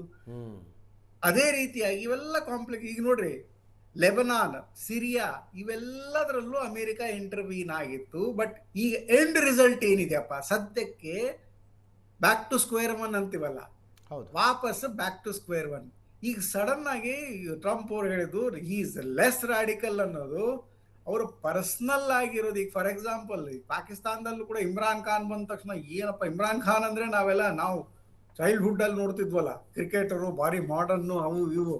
But Imran Khan fully pander to the radical lobby. ಇಲ್ಲಿ ಪರ್ಸನಾಲಿಟಿ ಫ್ಯಾಕ್ಟರ್ ಇಂಪಾರ್ಟೆಂಟ್ ಆಗಲ್ಲ, ಅಲ್ಲಿ ಎಕ್ಸಿಸ್ಟಿಂಗ್ ಸ್ಟ್ರಕ್ಚರ್ ಏನ್ ಕ್ರಿಯೇಟ್ ಆಗಿದೆ, ಇದು 1-2 ದಿನದಲ್ಲಿ ಕ್ರಿಯೇಟ್ ಆಗಿಲ್ಲ. 1955 ಅಲ್ಲಿ ಏನ್ ಅವಾಗ ಅಮೆರಿಕ ಇಂಟರ್ವೀನ್ ಮಾಡಿ ಇರಾನಿಯನ್ ಪ್ರೈಮ್ ಮಿನಿಸ್ಟರ್ನ CIA ಡಿಸ್ಲಾಜ್ ಮಾಡಿ ಜೈಲಿಗೆ ಕಳಿಸ್ತು. ಅಲ್ಲಿಂದ ಏನೊಂದು ಆಂಟಿ ಅಮೆರಿಕನಿಸಮ್ ಡೆವಲಪ್ ಆಯ್ತು. ಎಷ್ಟು 55 ಇಂದ 60 ಅಂತ ಹಿಡ್ಕೊಳ್ಳೋಣ, ಎಷ್ಟು ವರ್ಷ ಆಯ್ತು, ಆಲ್ಮೋಸ್ಟ್ 65 ಇಯರ್ಸ್ ಆಯ್ತು ಇದು. ಅದನ್ನು ಸಡನ್ ಆಗಿ ಒಬ್ಬ ಮಾಡರೇಟ್ ಲೀಡರ್ ಇದನ್ನ ಚೇಂಜ್ ಮಾಡ್ಬಿಡ್ತಾರ ಅನ್ನೋದು ಇದು ಒಂದು ವ್ಯಾಪಾರಿ. ಇದು ಅಲ್ಲ, ಬಟ್ ಎರಡು ರೀತಿಯಿಂದ ಇನ್ನೊಂದು ರೀತಿಯಿಂದನೂ ನೋಡ್ಬೇಕಾಗತ್ತೆ. ಈಗ ಇಬ್ರು ಧರ್ಮಗುರುಗಳು ತಮ್ಮ ಅಥಾರಿಟಿಯ ಕಾರಣದಿಂದ ಆ ಸರ್ವಾಧಿಕಾರತ್ವವನ್ನು ಉಳಿಸ್ಕೊಂಡಿದ್ರು. ಈಗ ಇರಾನಿನ ಶಾಗಳನ್ನ ಕಿತ್ತೆಸಿದಾಗ ಇಬ್ರು ಕೂಡ ಇದ್ರು, ಒಂದು ಸೀನಿಯರ್ ಇನ್ನೊಂದು ಜೂನಿಯರ್, ಅವರಿಬ್ರು ಧರ್ಮಗುರುಗಳಾಗಿ ಸರ್ವಾಧಿಕಾರತ್ವವನ್ನು ಉಳಿಸ್ಕೊಂಡಿದ್ರು. ಮೊಜ್ತಬಾ ಈಗ ಗೊತ್ತಿಲ್ಲ ಅಲ್ಲಿ ಒಳಗಡೆ ಏನು ನಡೀತಾ ಇದೆ ಅಂತಕ್ಕಂಥದ್ದು. ಆತನಿಗೆ ಸಹಜವಾಗಿ ಯುದ್ಧದ ಕಮಾಂಡನ್ನು ವಹಿಸದೆ ಆ ಸರ್ವಾಧಿಕಾರತ್ವದ ಅಥಾರಿಟಿ ಬರಲ್ಲ. ಈಗ ನಿಮ್ಗೆ ಇಡೀ ದೇಶದಲ್ಲಿ ಈಗ ನಾರ್ತ್ ಕೊರಿಯಾದಲ್ಲಿ ನಡೀತು, ಆತ ವಾರಸುದಾರಿಕೆಯ ಕಾರಣದಿಂದ ಆ ದೇಶದ ಮುಖ್ಯಸ್ಥನಾದ, ಆತ ಅದನ್ನು ವಹಿಸ್ಕೊಂಡು ಹೋಗ್ಬಿಟ್ಟ. ಆದರೆ ಇಲ್ಲಿ ಈ ಯುದ್ಧದಲ್ಲಿ ಒಂದು ವೇಳೆ IRGC ಪಂಡಿತ್ ಅವ್ರು ಹೇಳದಂತೆ ಇಡೀ ಕಮಾಂಡದ ನೇತೃತ್ವವನ್ನು ವಹಿಸಿದ್ರೆ ಅದರ ಲೀಡರ್ಶಿಪ್ ಹೈರಾರ್ಕಿ ಮತ್ತು ಸ್ಟ್ರಕ್ಚರಲ್ಲಲ್ಲಿ ಏನಾದರೂ ಬದಲಾವಣೆ ಆಗತ್ತಾ ಅನ್ನೋದು ಕುತೂಹಲ ಇರಾನ್ನಲ್ಲಿ. ಓಕೆ, ಇಮ್ಯಾಜಿನ್ ಮಾಡ್ಕೊಳ್ಳೋಣ, ಹೈರಾರ್ಕಿ ಅಥವಾ ಸ್ಟ್ರಕ್ಚರಲ್ಲಿ ಏನಾದ್ರು ಚೇಂಜ್ ಆಗುತ್ತೆ, ಧರ್ಮಗುರುಗಳಿಂದ ಈಗ ಮಿಲಿಟರಿ ರೆಜಿಮಿಗೆ ಟ್ರಾನ್ಸ್ಫಾರ್ಮ್ ಆಗುತ್ತೆ. ಆದರೆ ಇಲ್ಲಿ ಫ್ಯೂಷನ್ ಏನಿದೆಯಲ್ಲ, ಒಂದು ಪೊಲಿಟಿಕಲ್ ಸ್ಟ್ರಕ್ಚರ್ ಏನಿದೆಯಲ್ಲ, ಮೇ ಬಿ ಸುಪ್ರೀಂ ಲೀಡರ್ ಅನ್ನೋ ಒಂದು ಕಾನ್ಸೆಪ್ಟ್ ಏನಿದೆಯಲ್ಲ, ಇದೇ ನಿರ್ಣಾಮ ಆಗುತ್ತೆ ಅನ್ನೋದು ಒಂದು ಕುತೂಹಲ ಇದ್ರೆ ಓಕೆ, ಎಗ್ರಿ ಮಾಡೋಣ. ಸುಪ್ರೀಂ ಲೀಡರ್ ಅನ್ನು ಬಿಟ್ಟು ಒಂದು ಮೇ ಬಿ ಸದಾಮ್ ಹುಸೇನ್ ಸ್ಟೈಲಲ್ಲಿ ಯಾರೋ ಮಿಲಿಟರಿ ಪ್ರೆಸಿಡೆಂಟ್, ಸದಾಮ್ ಹುಸೇನು, ಹುಸ್ನಿ ಮುಬಾರಕ್, ಇಂಥವ್ರ ಸ್ಟೈಲಲ್ಲಿ ಯಾರೋ ಪ್ರೆಸಿಡೆಂಟ್ ಬರ್ತಾರೆ ಅಂತ ಅನ್ಕೊಳ್ಳೋಣ. ಆದ್ರೆ ಅವ್ರಿಗೆ ಕಂಟ್ರಿ ರನ್ ಮಾಡಕ್ಕೆ ಯಾರು ಸಪೋರ್ಟ್ ಬೇಕು, ಏನದು ಕೌನ್ಸಿಲ್ ಇದೆಯಲ್ಲ, ಸುಪ್ರೀಂ ಸುಪ್ರೀಂ ಕೌನ್ಸಿಲ್ ಏನಿದೆಯಲ್ಲ, ಇದರ ಅಥಾರಿಟಿ ರೆಡ್ಯೂಸ್ ಆಗೋದು ಸದ್ಯಕ್ಕೆ ಆಗಲಾರದ ಒಂದು ಪರಿಸ್ಥಿತಿ Yes. ಅಂತ ಅನಿಸ್ತಾ ಇದೆ. ಇಲ್ಲ ಬಟ್ ಅಫ್ಘಾನಿಸ್ತಾನದಲ್ಲೂ ನೋಡಿದ್ವಲ್ಲ, ಲೋಯಾ ಜಿರ್ಗಾ ಕಡೆ ಅಥಾರಿಟಿ ಇದ್ರೂ ಕೂಡ ಕೊನೆಗೆ ಮುಲ್ಲಾ ಉಮರ್ ಬಂದು ಕೂತ್ಕೊಂಡಿದ್ದ. ಆ ರೀತಿಯ ಪರಿಸ್ಥಿತಿ ಬರ್ಬೋದಾ? ಮುಜಮಿಲ್ ಪಾಷಾ ಅವರೇ, ಡೊನಾಲ್ಡ್ ಟ್ರಂಪ್ ಹೇಳ್ತಾ ಇದ್ದಾರೆ ಲೆಸ್ ರ್ಯಾಡಿಕಲ್ ರೆಜಿಮ್ ಬಂದಿದೆ ಈಗ ಅಂತ.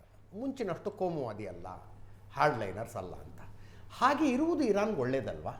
ದಿನ ಬೆಳಗಾದರೆ death to America, death to Israel, ಯಹೂದಿಗಳನ್ನು ಕೊಲ್ತೀವಿ, ಕತೆ ಮುಗಿಸ್ಬಿಡ್ತೀವಿ. ಇದರಿಂದಾಗಿ ಆ ದೇಶದ ಕತೆ ಹಿಂಗಾಯಿತು. ಅದನ್ನು ಬಿಟ್ಟು ನಿಮ್ಮ ಪಾಡಿಗೆ ನೀವಿರಿ, ನಮ್ಮ ಪಾಡಿಗೆ ನಾವಿರ್ತೀವಿ, ದೇಶ ಉದ್ಧಾರ ಆಗಲಿ. ಸರ್, ಇಂಥದ್ದೊಂದು ನಿಲುವಿಗೆ ರೆಜಿಮ್ ಬರೋದು ಒಳ್ಳೇದಲ್ವಾ? ಈಗ 40 ವರ್ಷ ರೀ, ಇಷ್ಟು ಮಧ್ಯಪ್ರಾಚ್ಯದ ದೇಶಗಳು, ಇಷ್ಟು ಮಿಡ್ಲ್ ಈಸ್ಟ್ನ ದೇಶಗಳು ಇಸ್ರೇಲ್ನ ಹೊಡೆದಾಕಕ್ಕೆ ಪ್ರಯತ್ನ ಪಟ್ಟರಪ್ಪ, ಏನೂ ಮಾಡೋಕ್ಕಾಗಲಿಲ್ಲ. ಈಗ ಅವ್ರು ಒಪ್ಪಂದ ಮಾಡ್ಕೊಂಡ್ರಿ. ಸರ್, ಸೌದಿ ಅರೇಬಿಯಾನೇ ಇಸ್ರೇಲ್ ಜೊತೆ ಚೆನ್ನಾಗಾಗಿದೆ, ಕತಾರ್ನವ್ರು ಚೆನ್ನಾಗಿ ಆಗ್ತಿದ್ದಾರೆ.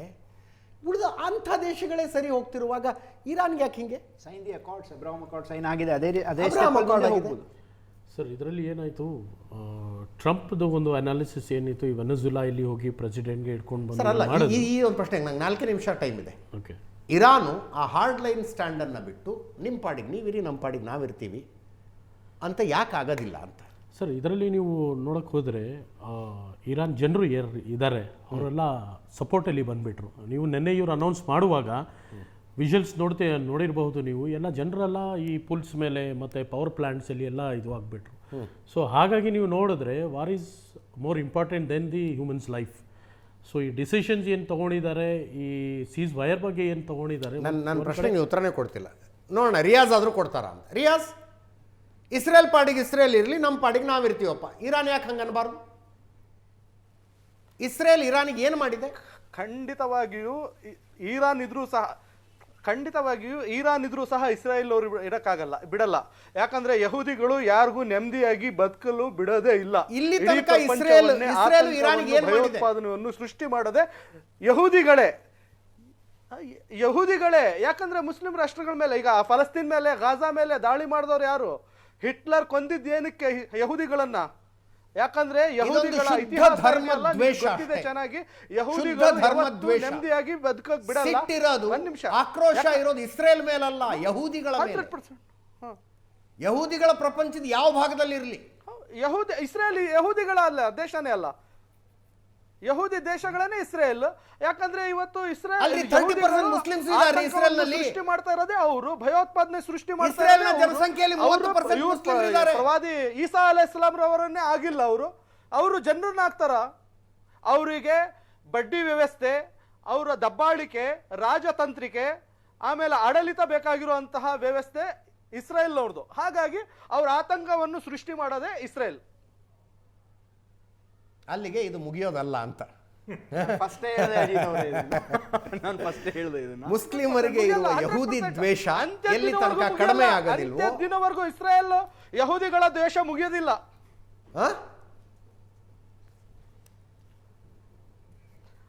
ಅಂದ್ರೆ ಅಬ್ರಹಾಂ ಅಕಾರ್ಡ್ ಮಾಡಿಕೊಂಡಂತ ಮಿಡ್ಲ್ ಈಸ್ಟ್ ನ ದೇಶಗಳಿಗೆ ಬುದ್ಧಿ ಇಲ್ಲ, ದಿನವರೆಗೂ ಯಹೂದಿಗಳು ಅವುಗಳನ್ನು ಆಳ್ತಾ ಇರುವ ಸುಲ್ತಾನರುಗಳಿಗೆ ಬುದ್ಧಿ ಇಲ್ಲ. ಮಾನವೀಯತೆಯ ವಿರುದ್ಧ ಯಹೂದಿಗಳು ನರಸಂಹಾರ ಮಾಡ್ತಾನೆ ಇರ್ತಾರೆ.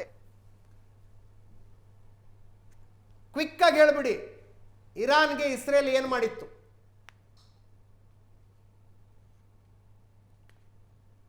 ಗಾಜಾಗೆ ಇಸ್ರೇಲ್ ಏನ್ ಮಾಡಿತ್ತು? ಫಲಸ್ತೀನಿಗೆ ಇಸ್ರೇಲ್ ಏನ್ ಮಾಡಿತ್ತು?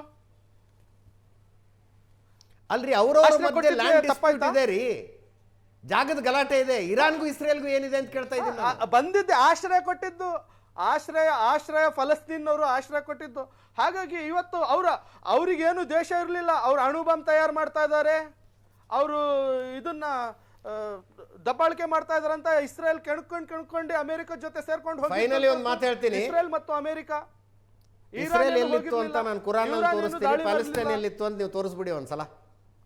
Thank you so much. 100% ತೋರಿಸ್ತೀನಿ, ನಾನು ಕುರಾನ್ ಓದಿದ್ದೀನಿ. ಮೂರು ಜನರಿಗೂ ಥ್ಯಾಂಕ್ ಯು ಸಂಜೀವ್ ಕುಮಾರ್ ಅವರೇ. ಇದರೊಂದಿಗೆ ಇವತ್ತಿನ ಲೆಫ್ಟ್ ರೈಟ್ ಅಂಡ್ ಸೆಂಟರ್ ಮುಗಿಸ್ತಾ ಇದ್ದೀವಿ. ನೇರ ದಿಟ್ಟ ನಿರಂತರ ಸುದ್ದಿಗಾಗಿ ನೋಡ್ತಾ ಇರಿ ಏಷ್ಯಾನೆಟ್ ಸುವರ್ಣ ನ್ಯೂಸ್.